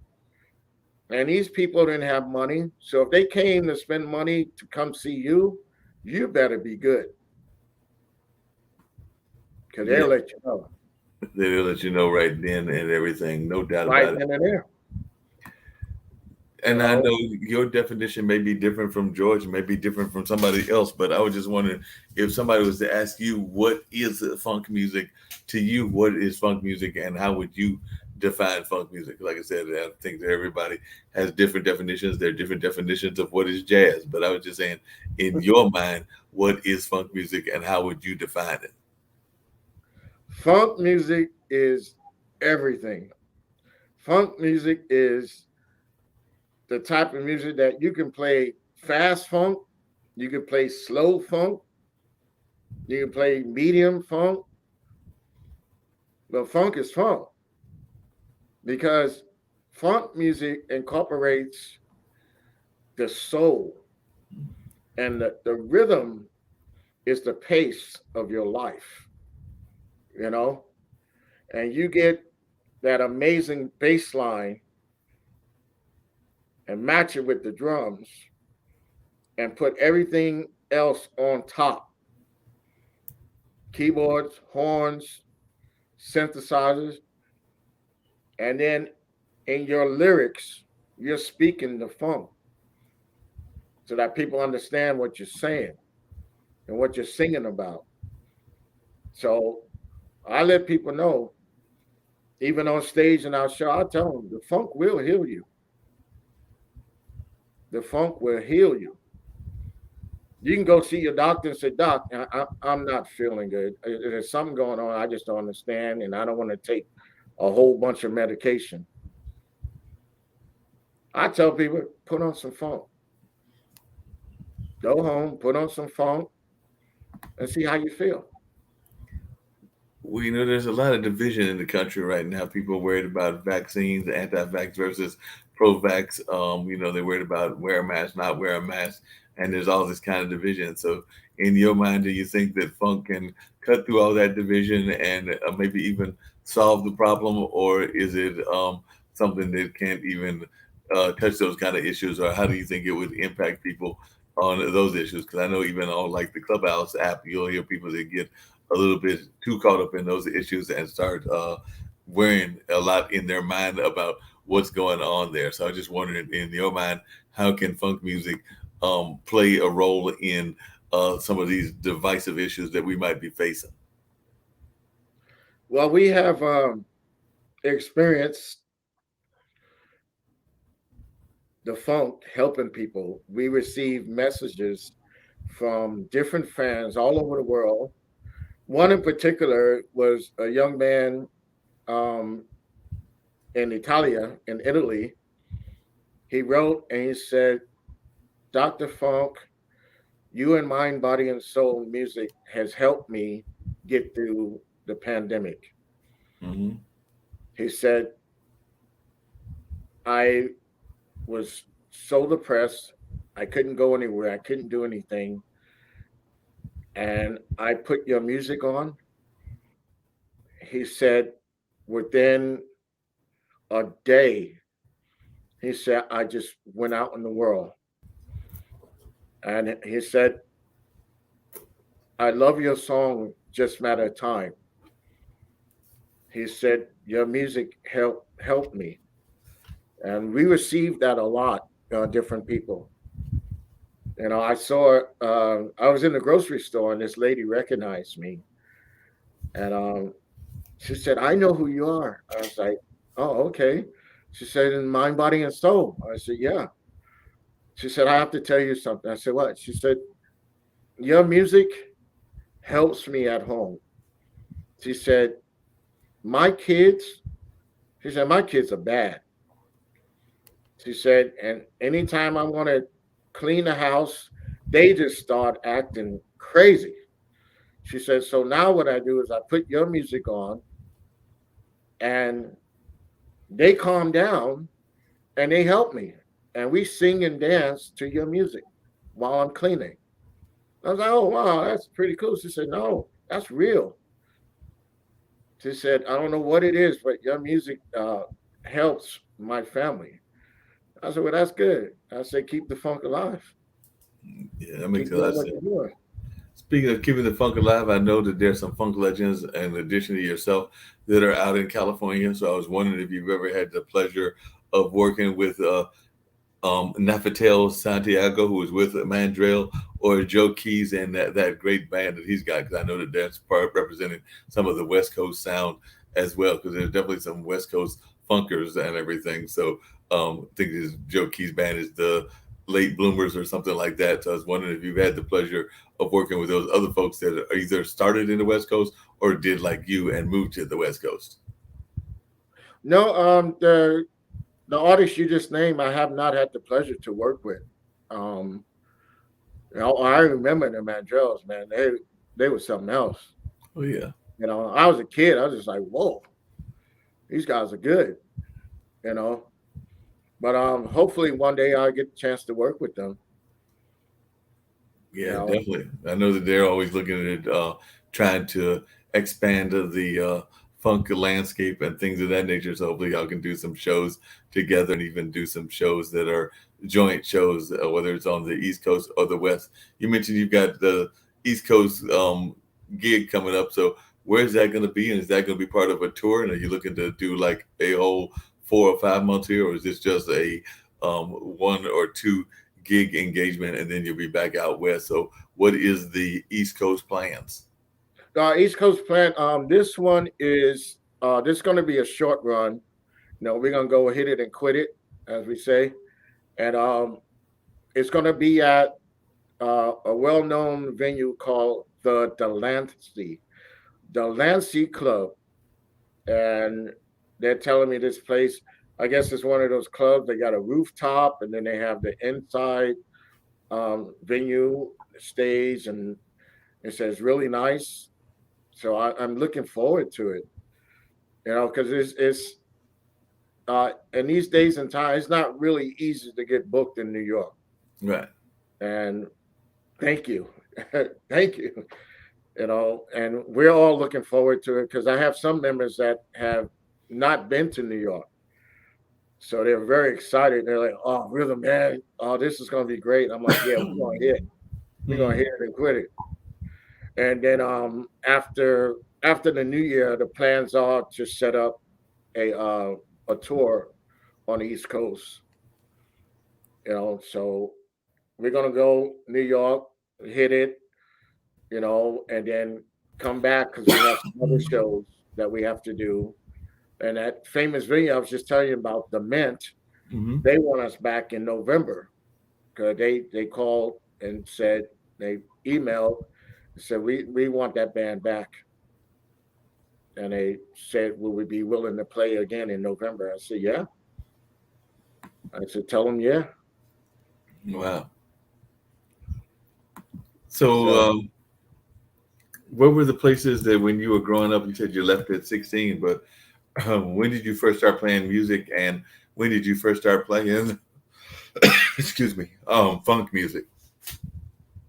well, like a lot of our brothers and sisters, because we're very religious and deep in the church, because that's part of our heritage. And like I said, my mother was a gospel singer. So she used to drag me to church all the time. And I didn't mind because I just fall asleep under the piano. And all that, those harmonies and all that just went into my head. And I started playing drums in church at the age 7. So that's where it started for me. And then I wanted to play bass. but my mom brought me a guitar. So I took the bottom two strings off and played it like a bass. Gotcha. And then, of course, all through that, I was already playing piano. And I just continued. And then when I first started gigging in New York, I was not allowed to go out in the club because I was too young. I would have to stay backstage until it was time to walk on stage and straight back to the dressing room Wow. because I couldn't go near the bar or none of that stuff, because I was too young. Yeah. And I just sit in the back in the dressing room, eat licorice, and do my homework and wait to go on. And Yeah, then it makes a lot of sense. The club I was trying to remember from New York back in the day, and like I said, I've got a couple of friends that have told me they remember playing there. I never had the chance to go in there, but I was wondering if you ever had the opportunity to play at CBGB. That was the club I was trying to remember from New York, and they also mentioned one that was on the top of the. And I know CBGB was over there in the East Village, but they had also mentioned that there was like apparently a very popular club that was on the top of the tower that was the one that went down some 20 years ago when we had 9/11 and everything. But I was just wondering if you ever had the chances to play at any of those iconic New York venues. I went to the CBGB.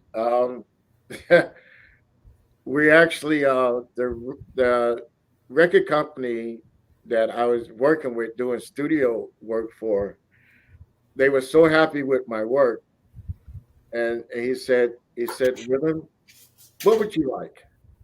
I said, I want to go to CBGB. He said, really? I'm like, yeah, I want to take a date. I want to go there, because you had to know somebody that knew somebody that knew somebody to get in that place, Mm-hmm. you know, and they set it up. And I had a chance to go in, and it was nothing like what I thought. I was like, okay, wow. But I never had the chance to perform in there. I wanted to, but my life took another turn. Like I said, I left home on tour, so I didn't get a chance to play there.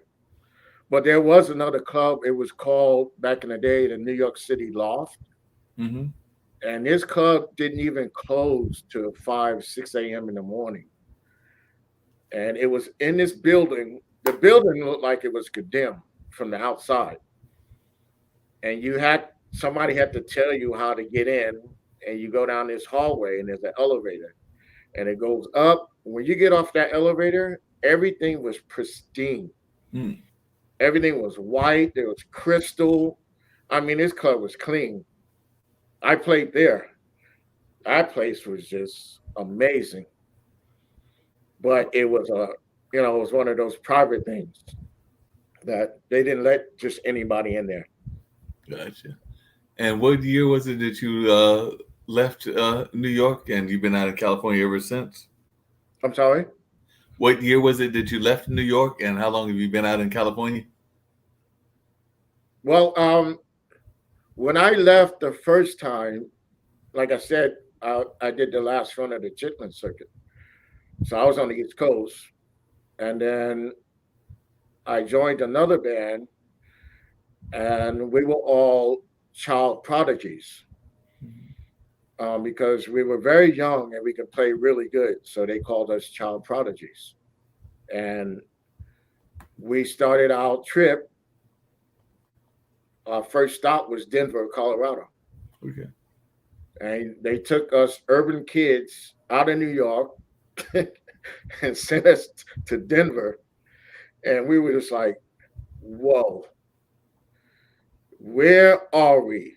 You know, there wasn't too many people of color where we were at.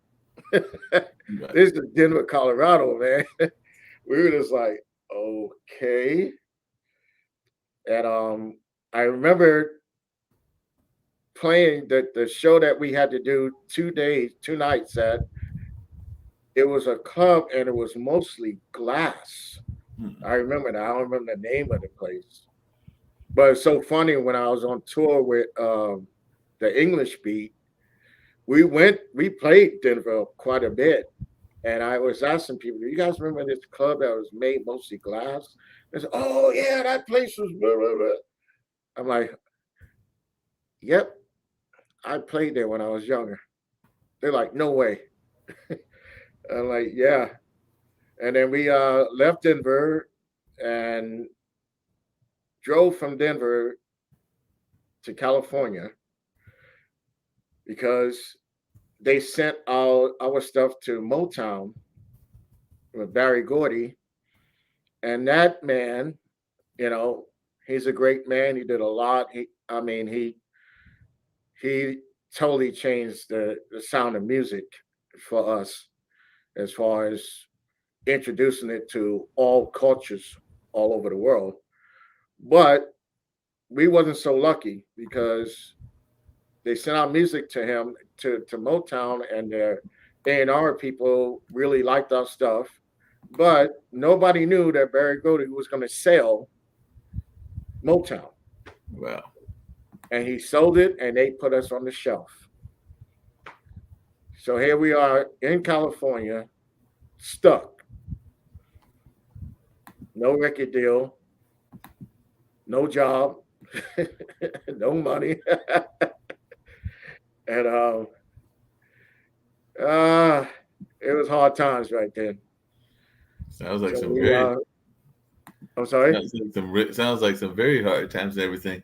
Of all those legends that you've either uh, known personally or met, you know, on the peripheral level, what are some of the most important lessons that you felt that you got from those folks that you had the pleasure of working with and or just associating with, maybe on the like fan level as well? But whatever the relationship was, what are some of the most important lessons musically that you felt you learned that you are now trying to pass on to your band and even to the generations that are beyond us? Some of the most important lessons I learned working with great artists is to understand music. Hmm. Don't just play. Understand what you're playing, why you're playing it, and where to put it. And listen to the whole band. You know, that's some of the problems with some of the players now. They're not listening to the band, they just playing, you know. And I learned these lessons, you know, because I play different instruments. But as a drummer, I had to learn where to place that beat, how to make it move, how to pull it back, you know, and make it tight. Don't just play whatever, you know. And another lesson I learned way before I left New York was don't overplay, you know, because this guy he taught me in front of the audience in Soho in the jazz club. He stopped the band in front of the audience and turned around and said, "What are you doing?" He said, "You're really good." He said, "You have good hands." He said, "You ain't playing the song right." And I went home and I learned. And the song was, you probably know the song. The song was Take Five. Okay, yeah, Take Five, classic song. Oh, yeah. And I went back to that club and he saw me. He said, "You want to try again?" I said, "Yep." And we played it and we cooked. He turned around. He said, "Young man, I have a lot of respect for you." He said, "You played that song." I said, "Thank you for teaching me." Yeah, that makes sense. Do you see a lot of that? Because I know that here in North Carolina, we sometimes see people that feel that they don't get enough support from their fellow musicians, and that maybe that there can be a crab in the barrel kind of attitude and everything. So there's not enough support of musician to musician. And sometimes you'll hear of other cities like New York and I guess maybe even parts of California where the musicians are very supportive of each other. So I was just wondering your thoughts on that and whether that is a problem that you find existing in California or maybe even in New York and other places that you've had the pleasure of performing, or do you find that some areas the musicians are more supportive of each other? It depends, like the younger kids say, there's too many haters. Mm-hmm. You when you do 100%, you give yourself. It affects different people differently.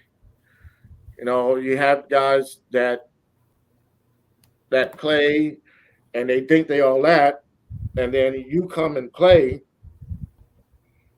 and they're like, "Whoa!"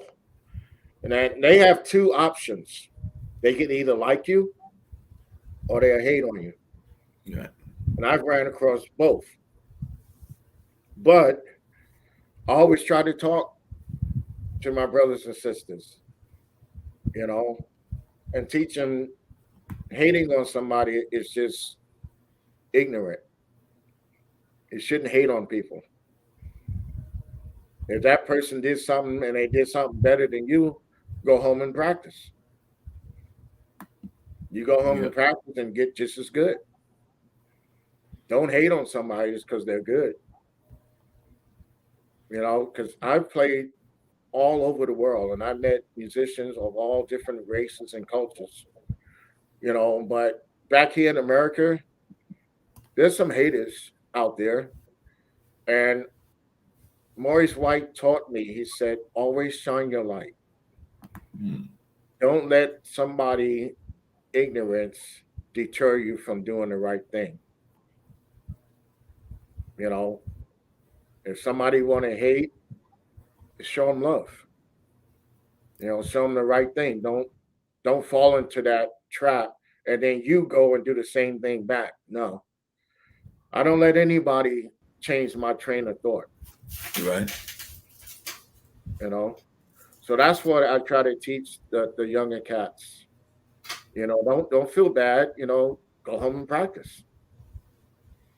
Take that energy and put it to use. Speaking of practicing and having that energy and putting it to use, another thing that sometimes happens is that, as a matter of fact, a friend of mine is celebrating.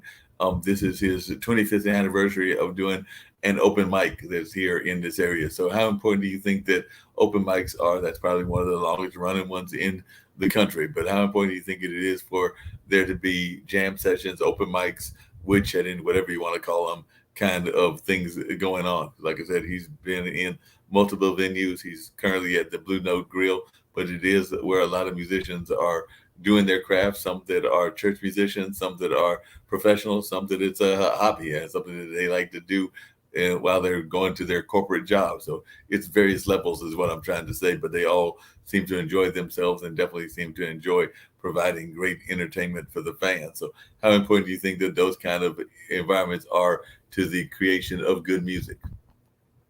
I think it's very important. I think it's very important because people need to show their creativity, and as long as it's for people you're going to have an open mic or jam session. Respect the other people on stage. Don't try to go in and take over. You know, Learn how to work with other musicians and singers and have a good time. And it's there to help you work on your craft. It's there to help you see how it is to work with other people and how the audience is going to relate to what you're doing. Yeah. But then, you get these other people, they just want to go show off and take over. It's like, no, this ain't the place for that. Get your own show and do what you want. Yep, that makes sense. Excuse me for 1 second. I got to turn something on. Okay. Well, he's going to do that. We're going to continue the conversation, so he's got to turn that on. So we'll let him get stuff turned on there. Sorry, I just had to turn it on. Oh, that's no problem. Dr. Epkins, we've only got about a little ways, about an hour to go anyway, maybe a little bit less. But that being said, I do want folks to hear a little bit of your music. And Eris, I know we played it before, but she had sent me that copy of Do It Right. So I was going to put Do It Right back on and everything. So I didn't know if there was anything in particular that you wanted folks to know about this song. I know that I love that environment and the way that the gentleman is just sitting there chilling and everything. And then the band, of course, has got that funky sound. But I didn't know if there was anything you wanted our audience to know about this particular song as I get ready to bring it up on the screen and let folks hear Do It Right. I'll do it right. Yeah. It's funny how that song came about because we were in the studio working on new music, and my brother and the sound engineer was fooling around, not paying attention, joking around, and I went to my keyboards and I started writing Do It Right. I didn't know what I was writing. I just started playing. And they didn't even know. By the time they were done fooling around, I had already wrote the music to Do It Right. And I said, excuse me, guys. They was all, I said, yo. I said, hey, we need to set up to lay some more tracks. They said, sorry. I said, really? I'm like, yeah. He said, what are we gonna track? I said, I just wrote another song. And he looked at my brother, and my brother said, yeah, he does that. You leave him alone, and he will write another song. And we made the music right then and there. And then that night in my car on my way home, I wrote the lyrics and came back and sang the song. But we're going to let folks check it out right now and everything. So we're going to let that happen right at this particular moment. And I think that they will thoroughly enjoy it. Yes. What's going on? Hey, Pops, how you doing, man? Yeah, you know, I don't move around too quick. Yeah. Man, I need to talk to you, bro. Yeah, I need some advice, man. You need some advice? Advice on what? Man, I think I'm in love. Oh, you in love and things? Yeah, in love. Yeah, in love, man. This is the one. Ain't nothing wrong with that. She's amazing. All you gotta remember is do it right. What? No, I said do it right. Oh, yeah, I'm gonna do it right. I got you. You know what I'm saying? Thanks for the advice, Pops. Yeah, well, keep your head up, gun bud. You know what to do. This is it. I gotta do it right. So I gotta go. I'll check you later, Pop. All right. See you. All right, gun bud. Well, keep your head up.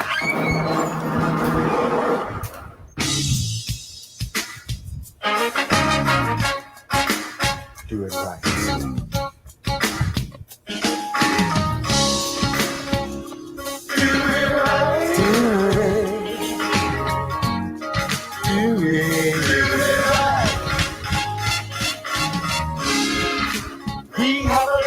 So nice, and it feels so good inside, girl.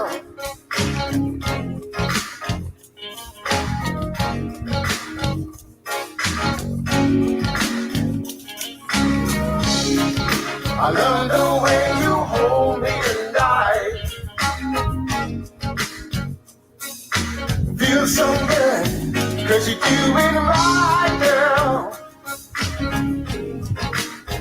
You do it right. That's why I wanna do it right. Yeah, come on. I wanna do it right. That's why I wanna do it right. Tell me what you want me to do. Do it right. Do it right. Tell me what you want me to do. Do it right. Do it. Some people go around the world all the time, but they would never find how to do it right, girl. 'Cause we do it right. Do it right. I love the way you kiss me at night. I do it right. It feels so good. 'Cause you do it right, girl.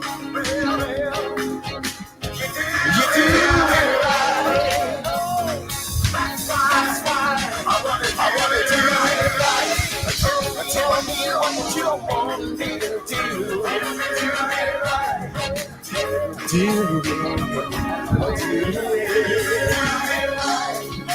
Tell me what you want. Wow.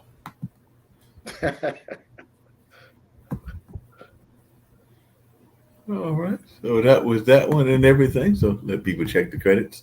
Always believe in letting folks check the credits as well. But yeah, that was a powerful song. And I understand that you're working on some new things as well. So when can we expect those and when are they coming out? I know that she told me that y'all got some new things coming out soon and everything.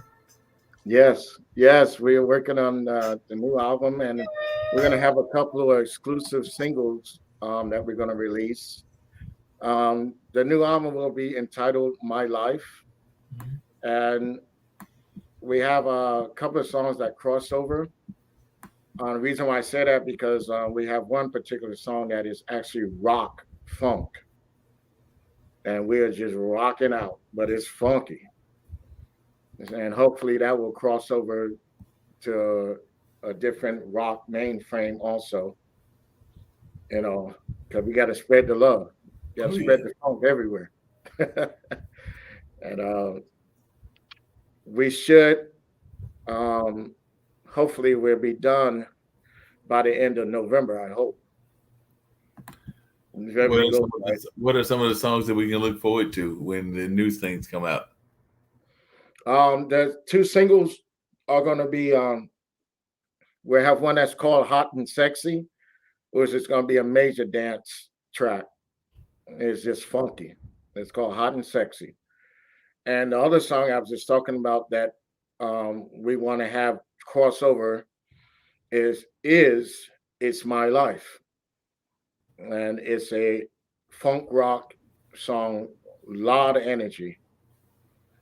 And right now on Independent Music Network, Mm-hmm.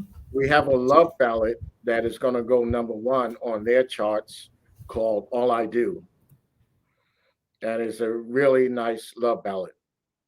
So for all you funksters out there that are in love or you guys that think about asking her to marry you, check out All I Do. It's on Spotify, SoundCloud, Deezer, everywhere.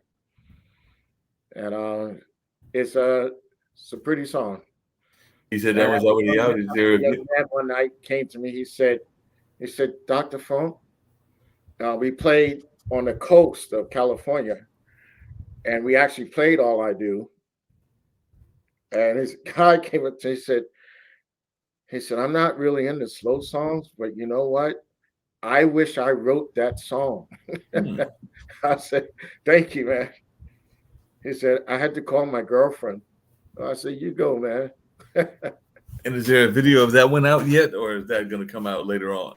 That's going to come out later on. We're going to do it because we couldn't do anything during the pandemic. They wouldn't let us do any videos. Well, So we're going to do a video for that song. so where's the video going to be shot at? Is it going to be shot over there in California, or y'all looking to do like a national video where it might be shot in various other parts of the country as well? So where are you looking to add shooting that video at? That's a good question because it's all about the budget. So we that our film director, so he's trying to scout different locations, and because we're looking for the song speak for itself. The song is entitled "All I Do," and the man is telling his girl, "All I do every day is for you." Wow. He's letting her know. So it's gonna be nice, very romantic. How important do you think music is as a you alluded to it earlier, but as a healing tool? And do you think that it can possibly help some of these divisions that are going on? Like, you got the progressives and the conservatives fighting each other in the Democratic Party. We got Republicans against Democrats. We got black and white. We got gay and straight. So how important do you think music is in terms of healing those divisions and getting us all to understand that we are one and one human being and things along those lines? I think it can help. I think it's very important. Um, we um, we sent the song in when Mr. Biden and Miss Harris was elected because we have a song called "Work," and it's about getting to work and fixing everything with the power of the funk. So we sent it in. We're still waiting to hear back if she liked it or not, or if Mr. Biden, they had so much to deal with when they was going in office. So I'm pretty sure it'll be a while before we hear anything back. But we did send it. It's called Work, and we sent it because we wanted the new administration to know, hey, we're behind you, and all we all have to do is just work together and fix this. And speaking of working together and fixing this, I noticed that in that particular video, and I actually had noticed it before, that you seem to have had different cultures represented in the video. You definitely had the lead female, but I also noticed that there was the Hispanic musicians. They were off on this side. And I do know that there's a large Latin community there in California. So is that something that you intentionally did, or is that just something that fell into place as you were creating the music, or were you very intentional in the way that you created that video? No, that was very intentional. I want all of us to join together. You know, it's not about Latino race, black race, white race, Chinese, Asian, Egyptian, you know, it's about the human race. Mm-hmm. And I wanted to show in the video that we all work together in harmony, Right. you know, and to show people that you can incorporate different cultures in the funk, you know. And those my brothers, the horn players, they're something else. We had a good time doing that video, Wow. you know. And the producer of the video, he was like, "You want them to do what?" I said, "I want them to have them sombreros, and they're gonna sit out when I walk out. And once I throw that coin, they're just gonna wake up and just play, you know." So they thought they said I was very interesting, but a lot of people really enjoy that. Do you have any ideas? I mean, I know you don't want to reveal so much until it's out and everything, but do you have any ideas what the themes or what the style of the videos will be for this new album that you're working on and putting together? And that's part of the reason that you're in your studio today. So, do you have any idea of what the videos will look like in terms of their thematic approach? Um, yeah, yeah, I can't really say too much about it, Right. but they're gonna be very how do you say very impactful and really kind of the way the world is now, how we were saying earlier, how everything is really so surreal right now, Right. you know, because we have that, like I said, we have the one song that is we wanted to cross over and it's more rock. So it's gonna be like in your face, like back in the day when you did that rock video, Right. but it's like funk rock, so just like everything like now is so surreal, so is the video gonna be that way. And the other single, Hot and Sexy, that's just gonna be straight up hot and sexy. Okay. Damn. And it's funny because the dude right, the Sonic you did, when we first released that song, so many people that didn't even know one another said the same exact thing, whether it was to me or to my brother or to different members in the band. They said that song is sexy. Yeah, guys stuff like, yeah, that's a sexy song. And we're like, they said the same thing, you know. Even people at people you work with, like when I worked for one of the biggest production companies, and I took the song to work. These macho dudes all, oh, that's a sexy song. Hmm. I was like, oh, okay. So those were the consensus all over. It was sexy funk. And I said, That's all right, that'll work for me. Yeah, that worked for you with no doubt, huh? No doubt, man. That's for I hear sure. you.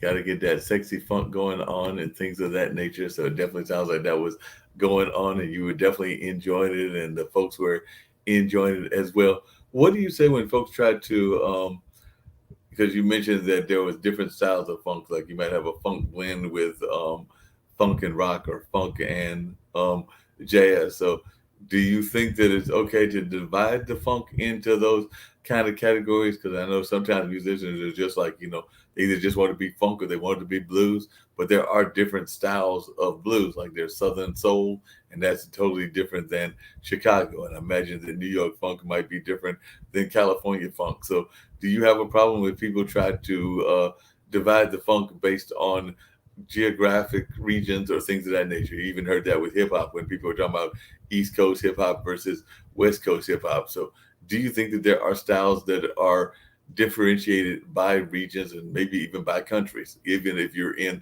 a genre like funk or a genre like blues or a genre like jazz? Yes, I do. There is definitely a cultural difference of approach Hmm. because in New York we hit, we have to hit. There was no relaxing with the music, none of that. You got to hit, and that's just the way it is on the East Coast. On the West Coast, a little more laid back, you know, and I think that's why a lot of people gravitate towards us because we have incorporated both East Coast and West Coast in our music, and you can hear it in the music. Because I learned, from playing with a lot of cats out here in the West Coast, how they approach a song, the same song, and you get another band from the East Coast to play the same song, it will be a little different on their approach. Right. Even like different countries. Like I had to learn how to play with people from England because they approach music different, as well as when I was in that whole reggae scene in that world. Our Jamaican brothers and sisters, they approach music different. So it's all about expanding your knowledge and learning how to adapt to different approaches to the music. Because I played country, I toured with a country band, I played blues, you name it, rock, alternative rock, and you have to learn how to approach those different styles of music Oh yeah. correctly, or you ain't gonna sound right. When I was playing country, them people were like, how this guy know how to play country? What do you think is the most Learn. unusual music that you've ever played, or something that was Right? unusual, or maybe a style of music that you would like to play that you haven't mastered yet? A style of music that I would like to play. Wow. I really I would like to learn and sit there and see how these guys do it is East Indian Mm, music because I'm a big James Bond fan, letting right. you know. So in some of his movies, he's over in India and wherever, and these guys are playing, man. It's like, man, So I would like to learn their approach, what drives them to play that way, because it's not no joke. When they're playing it, and their musical scales are different than ours. They have notes in between our notes. So I want to learn how they doing that, you know, and so perfectly. So that would be one thing I would like to do one day. Because I used to play cello in classical music, so I know the difference approach to string instruments. Right. But the instruments that they're using in East India are totally different. It's like, wow. So I would like to do that because I actually learned banda, which is Mexican Latino music, and me and the guy we switched off because he wanted to learn how I'm playing funk bass, and all that slapping and thumping. He wanted to know how do I do that, and I want to know how he played that tumba, because the neck on the Mexican tumba for the mariachi bands, the neck is only but that long, but it's made different, and that instrument is in the key of A. So I taught him what I do, and he taught me what he does, and they pull the string, you know. So that was interesting. That was a lot of fun. Yeah, that sounds like that would be a lot of fun. Sounds like it'd be very interesting as well. And definitely I can see maybe learning the sitar or some of the other instruments that exist within Oh, that kind of culture that could be totally different and totally interesting and wonderful and everything. yeah. What do you think is a stereotype about California, particularly your part of California, that you wish people did not have? Because I know that sometimes people are so caught up in the stereotypes of different regions. And so I'd love to hear maybe some of the stereotypes that you wish people didn't have about both your adopted state of California as well as your original state of New York. Well, it's just ridiculous because the stereotypes out here are some of them are so far fetched. It's just you're like, really? You seriously think that? It's like you got to be smarter than the sign. Don't Right. believe everything you read. Because people out here that in some of these so-called counties and cities, they so stuck in this bubble. Even if they go from this city and just go to like the metropolitan Los Angeles, they're like, "Oh my God, the city is so dangerous." It's like, what? You try going to New York, you want to see dangerous, or Detroit? I'll show you dangerous. LA ain't nothing. Seriously, I Excuse have me. these stereotypes, like I met these people and then everything was cool. And then, where were you from? I told them New York. They're like, oh my God. And this lady asked me, she didn't even What know you me. what you She said, asking? have you been arrested? I'm like, Oh what? wow. She said, yeah, we read about all the urban people in New York. They always get arrested. I'm like, nice meeting you. I was like, I'm done. You were done? Excuse me. You were done with her after that, huh? Yeah, I was just like, oh, okay, nice meeting you. Gotta go. But yeah, stereotypes are stupid. But the one stereotype in my whole life that I really don't like is people think all musicians are on drugs, Right. that musicians are lazy, and all we do is party. I don't like that. And then they said all you guys have 100 girlfriends all over the place. I really don't like that. You don't Mm, know me. Just because I pick up an instrument, all of a sudden I'm a druggie and I date all kind of women. wow. I hate that stereotype. because it's Yep. not true. And I feel bad because some musicians are like that, but not Hmm. all of us. Because that's Yeah, like that's saying definitely every doctor is going to commit suicide. right. No, it's not going to happen. Yeah, those stereotypes So are very messy and everything. Now, most of the musicians I know are also very much engaged in their work, and I don't know that musicians really know, or for that matter, creatives in general, what this concept called sleep is. Because I know a lot of times we're up at crazy hours doing all kinds of work and things of that nature. So, my guess, and I am not a scientist and not a doctor of any means or imagination, but I would guess that probably the average musician sleeps 3 to 4 hours a day, and I know that they say that we're supposed to do 7 to 8, but it does seem to me that the average musician probably puts that in half if I was to do a guess or some sort of study. So, as a musician, as one that works with your brother and other members of your family in that space, and also having friends in that space, both in California and New York, what do you think about my theory? Do most musicians sleep about maybe 4 hours, even though the scientists say that we're supposed to do 7 to 8? So, and meaning us as human beings, but do you think that most musicians are undersleeping, not oversleeping, but undersleeping?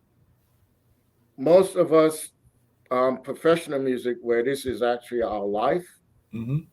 yes, we don't sleep. We have very sporadic sleep habits because when you're on tour and you're on that tour bus, which we call the submarine, you're on that tour bus, you don't sleep, you know, you rest, but you're going from one city to another, and then you gotta get up. And sometimes we had to be up so early, like at 5 in the morning, to do a TV show that they had to shoot five. You go on TV at 5:30 in the morning, and they're talking about sing. You're like, seriously, you know, but you got to do it. And then you do the TV show, and then you got to head wherever you got to go to do the show for that night. And then you got to do sound check. And you finish sound check, and you go to the hotel, then you barely have enough time to get something to eat. And then by that time, it's like, okay, well, it's time to go. And you got to go sign autographs, you know, do the interviews, sell the merch. Hmm. And then you got to get on stage and play for 2 hours, And then after that, you got to load it all up back on the bus. No. So sleep habits for professional musicians is, like you said, yeah, we sleep anywhere from 3 to 4 hours. And the times where we do get longer than that is when you're done with the tour, you go home, you say hi, you kiss your family, and you go in that room and you go to sleep. Hmm. And people are like, is he okay? Yeah, yeah, all right. He's just been up for 4 months. you know? That do the Rip Van Winkle and go to sleep and then come back and do it again. So it's like that Rip Van Winkle go to sleep for a extended period, or like the bear going into hibernation or whatever. So you're saying that the That's musicians it. do that kind of habit. You mentioned earlier that the CD is entitled, the new one coming out, My Life and Everything. And when you think of My Life, you think about like TV shows and movies. And you just mentioned that maybe you're at a set of a movie or whatever, or set of the concert. But do you see a lot of auxiliary products that you're hoping to create as well? So are you hoping that somebody's going to take this CD and maybe some of your other CDs and make a movie about your life, or make a TV series about your life, or maybe even make comic books and cartoons and video games about your life?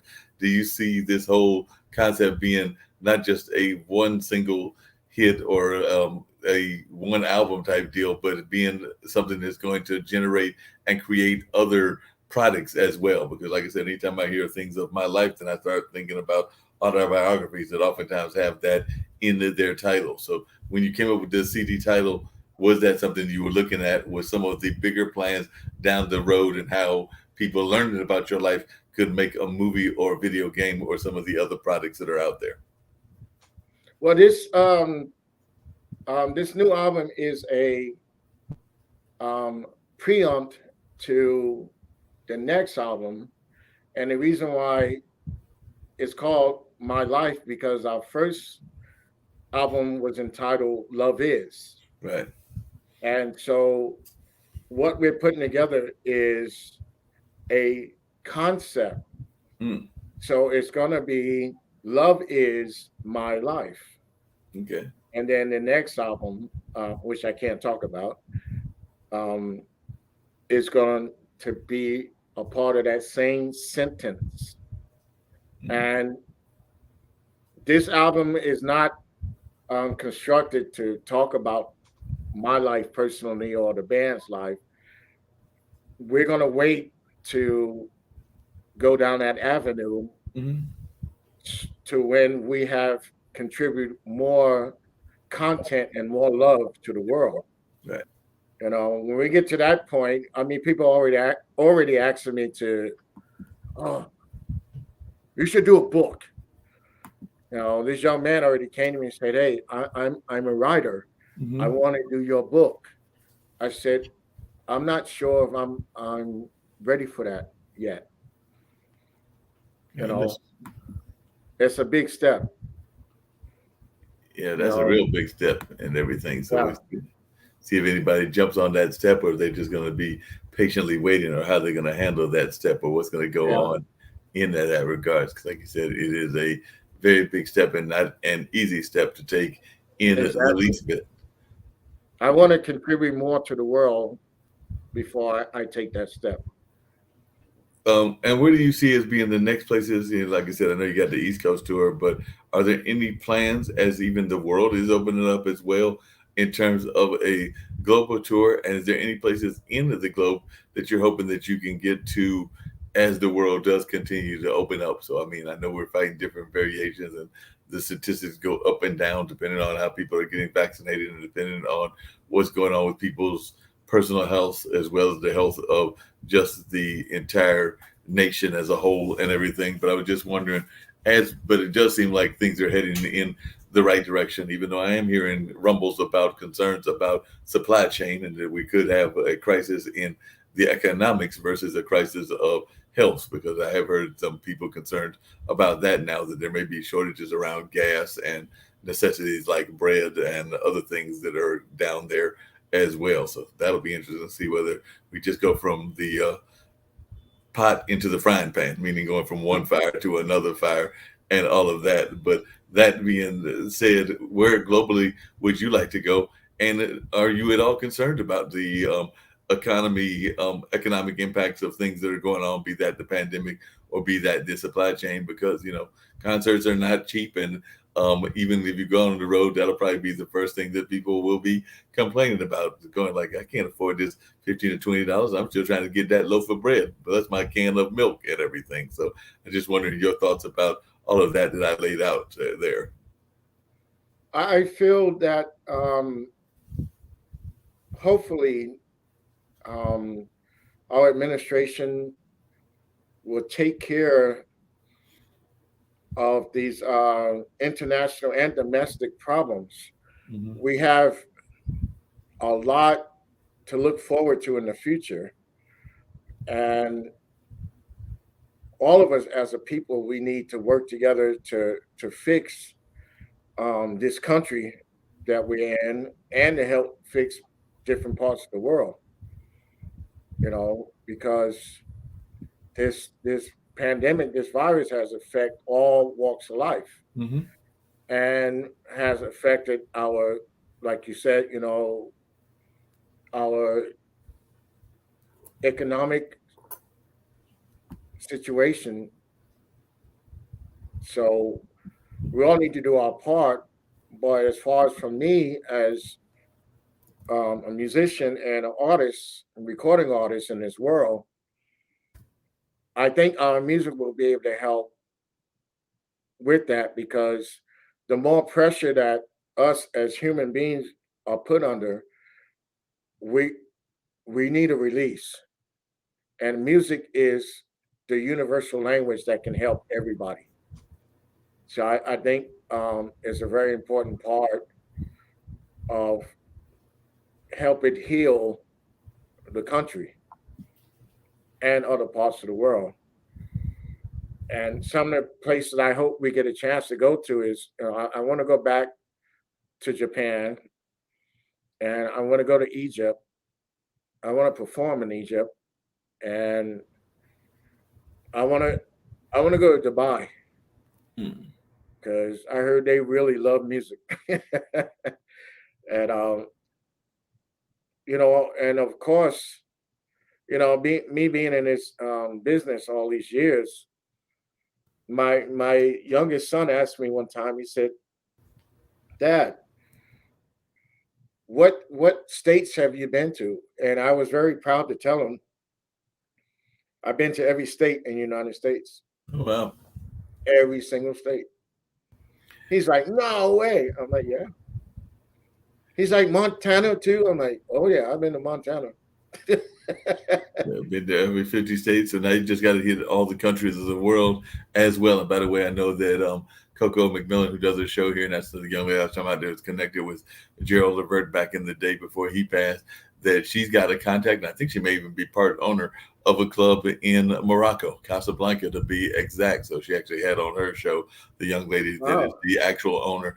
But yeah, they try to bring in acts from around the world to that spot, and I know that they Like, tell brought him to in. give us a call. I'll have to tell them to give you a call. That's what I was going with. I Yeah. know that they are definitely looking at bringing in folks because more and more of the country is opening up. As a matter of fact, I think they had a gig that they were going to try to get her to come in either the latter part of this year or early part of next year, but she was still wanting to see some other improvements in that part of the world in terms of the coronavirus and the things along those lines. Because, one of the things that we found out, and I know the Atlantic did an article about it, is that these things happen pretty consistently. So we had SARS in 2003, we had the swine flu in 2009, Ebola in 2014, Zika in 2016, and now COVID-19, which came to us in 2019. So Right. 2016 was Zika and COVID-19 was 2019. And, they're saying if we look at those kind of statistics, and we're probably looking at another one, if it's every 2 years, it could be as early as 2023, or at very least, it's probably going to be like 2025. So it looks like these new things pop up and everything. And I've also heard some people, speaking of 2025, feeling that this virus won't even be done till about 2025. So with that all being said, and knowing that that can impact the industry and everything, how do you go about your day-to-day life and still stay motivated, knowing that people are saying these things could be happening? Just what you explained there is motivation enough to know that I have to do my part in helping to heal Yeah. and helping people to stay focused. Because you had people that felt so disturbed by this and so threatened that they wanted to commit suicide Mm-hmm. because they felt they had no more control over their life. Right. And some people were just simply just plain out just scared. Right. They didn't want to go anywhere. They didn't want to talk to anybody. They didn't want to touch anybody, and they felt, why am I here in this world? Why Mm-hmm. am I here? So I want to bring happiness to people and keep giving them enough positive energy so they know we're going to be okay. We're going to be okay. It's not good situation, but as humans, we're very innovative and we know how to fix things. Sometimes it takes a little time, but we're going to do it. We have to do it. Yeah, we gotta have that positive Just like attitude. just like this whole reassertion of racism. No, ain't going to happen like it did back in the day. I was a kid back then, and I remember, but this time the revolution will be televised. Yep, That's that's for one of my sure. favorite songs. And yes, it will be televised this time. Yeah, because we're not taking this crap no more. Nobody is. I don't care what culture you are. Now you got all these racism against the Asian family. Hmm. No, stop racism altogether.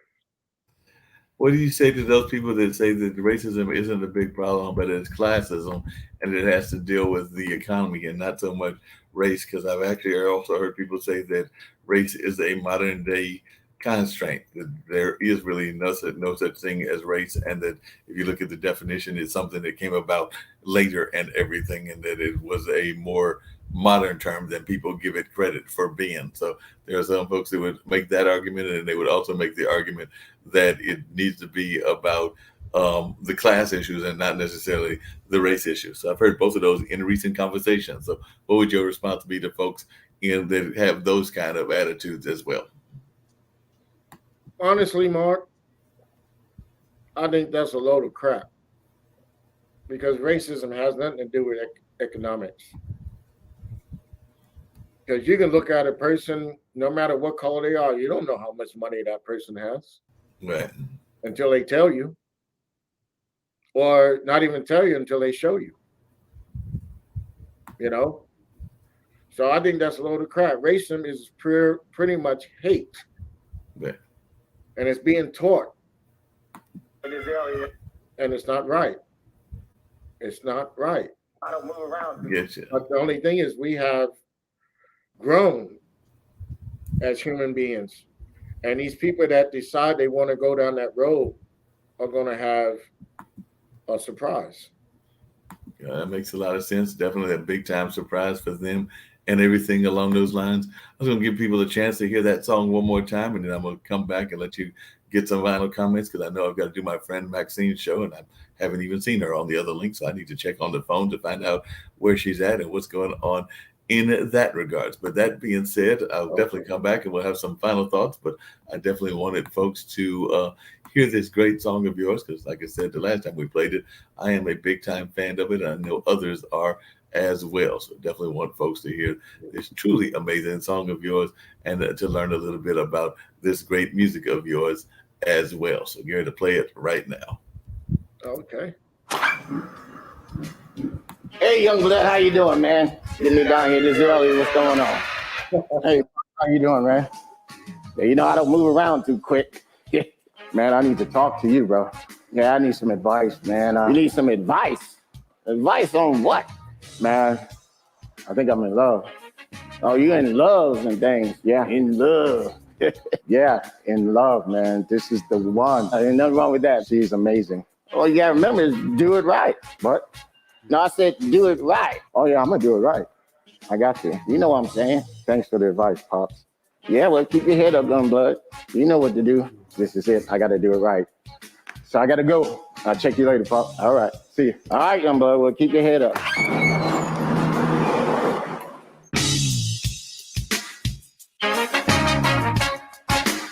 Do it right.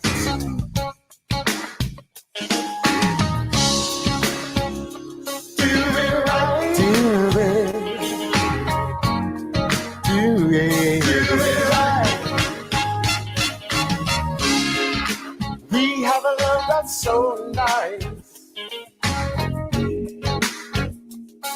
and it feels so good inside, girl.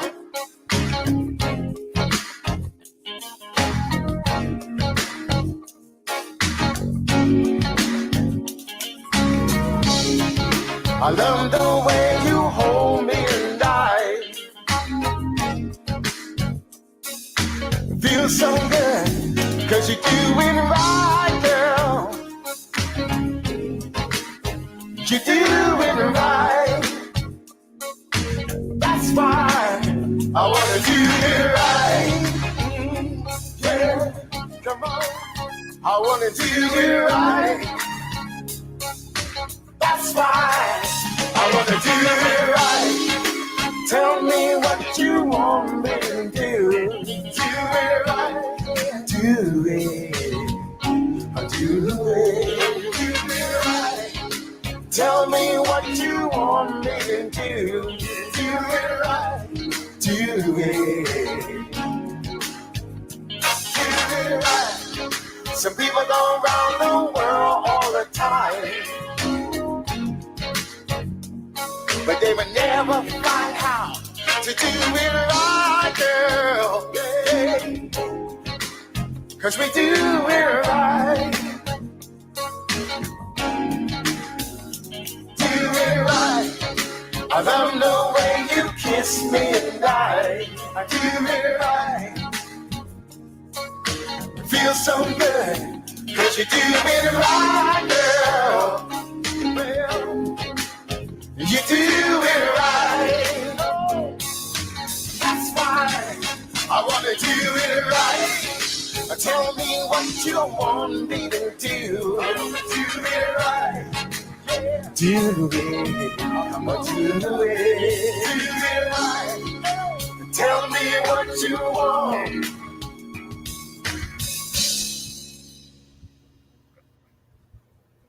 All right.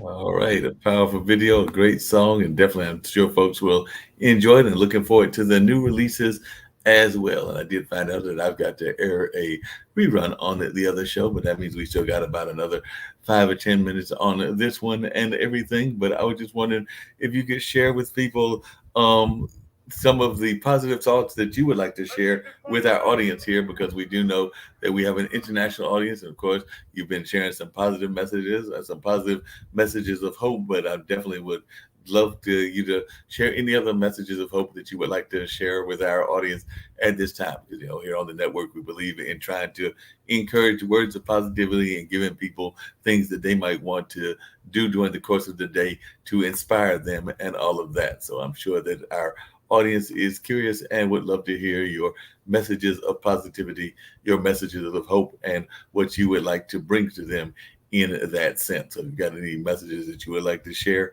now is the time to do exactly that. Yes, I would definitely like to share the fact that I want all the different generation and different age groups to understand you have to have respect. You have to have respect for your elders because they already went through everything that you're going to go through. And we have lost that.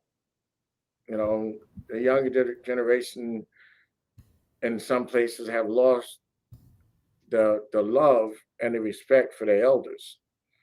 So you need to bring that back. And I trust me, you can email me, hit me up on Facebook. Trust me, you will learn a lot from your elders. They didn't get where they were by being stupid. Mhm. Knowledge does not always come from a book. It comes from life. Right. And also, I want to let people know part of my heritage is American Indian. Mm. So my great, great, great grandmother was a medicine lady. And she only took one picture in her whole life. And that was the picture she took just before she died. Oh, well. And she had long white hair all the way down her back. So respect your heritage, respect your elders. And also, I want to let everybody know, all the fans, Mm-hmm. Pops that you see in the video, Pops will be in every video that we do. Oh, well. He's a character that we created. So you will see Pops again. Pops will be making a return. So Pops will be Yes. making a return. Pops will be back talking to you. Pops is going to make that return very shortly and everything. So that's wonderful. We're going to see Pops make a return very shortly, and folks will be thoroughly enjoying that when Pops makes his return and all of that. It's going to be truly wonderful in that regard. So they'll be looking for Pops. I know I'll be looking for Pops as well. So definitely, this has been a great conversation. I know I've got a few more minutes to get ready to wrap up, and I know you'll be appearing on some of our other shows, and we'll have some other guests in some of those shows. Sometimes it's one-on-one, sometimes it's multiple guests, but we are looking forward to having some more amazing conversations with you and other people as well. So definitely just wanted to know that you are always welcome and always have some amazing conversations. And I know sometimes you'll pop in with your bandmates, your brothers, and others. So who knows who you'll have the next time that you pop on. But definitely we'll have to go and do a tour of your studio one of these times so you can let people see the different equipment that you've got, the different types of drums, and maybe we'll even get you an endorsement deal for one of those drum sets and things along those lines, because we definitely have to figure that out as well. As a matter of fact, if folks That's one are thing, watching, right? We have gear, that's for sure. yeah, I know that's right. And the folks that are watching and they want to donate to the cause and the things that you are doing, is there any Cash App or anything that you would like to share for folks that might be wanting to donate to the cause and to help you in your endeavor? So is there anything that you would like people to know in the sense of either Cash App or social media that folks can reach out to you and hopefully add to the cause? Yes, we want to let everybody know that you can reach out and find us on our website, www.mindbodysoulband.com. And also, if you would like to make a donation, um, we are starting a nonprofit organization called Music and Art Forever. And send me a message on Facebook, and I will give you the link to our PayPal. And also, we're on Bands in Town, so they have a listing of our dates where we're playing. Unless it's a private event, we can't list those. Right. And I want to let everybody know that we will get through this together. And we have a good future as people coming together. Oh, there's no doubt about that. You can find us everywhere.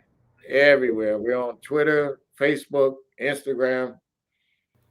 Don't hesitate to send us a message. And to all my brothers and sisters out there that love the music, we love you. And we're looking forward to seeing everybody and spreading the love.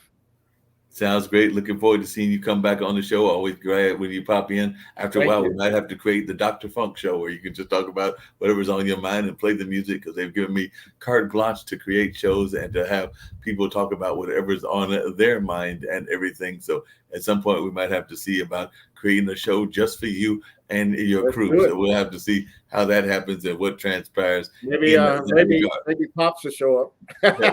Maybe Pops will show up on a regular basis as well. Or maybe Pops will get his own show. It'll be the Pop show. Well, thank you, Mark. Thank you for having me. It's always a pleasure. Always a pleasure to enjoy our conversation. Everybody out there, we love you. And the funk is coming to you.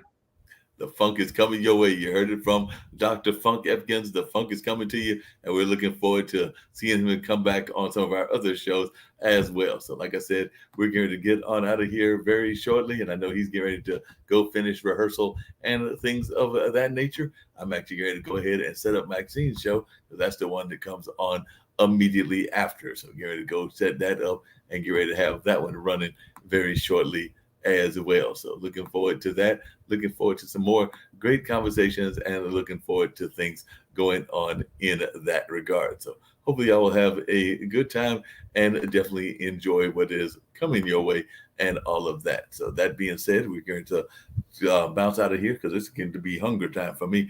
I'm about ready to get some food on my stomach as well, because definitely my stomach has been rumbling, telling me that it's about time to get some good old-fashioned food in the stomach as well. So that's some of the things that I've got on my mind and everything. So, you know, when you got that on your mind, it can also distract you from other things that you might need to have on your mind as well. So that's one of the things that is going on. And like I said, we're going to start very shortly with bringing you Maxine Phyllis McCoy and her show and everything that'll be coming your way very shortly. But get ready to wrap this one up. Matter of fact, I think I've got the spots that are air that in this spot that has got our people playing baseball. We are in the middle of baseball season, and then get on out of here totally with the airplane. That means that a show is ending. So I'm gonna go to my little spots that have the announcements and things along those lines and find the airplane. That is a wonderful thing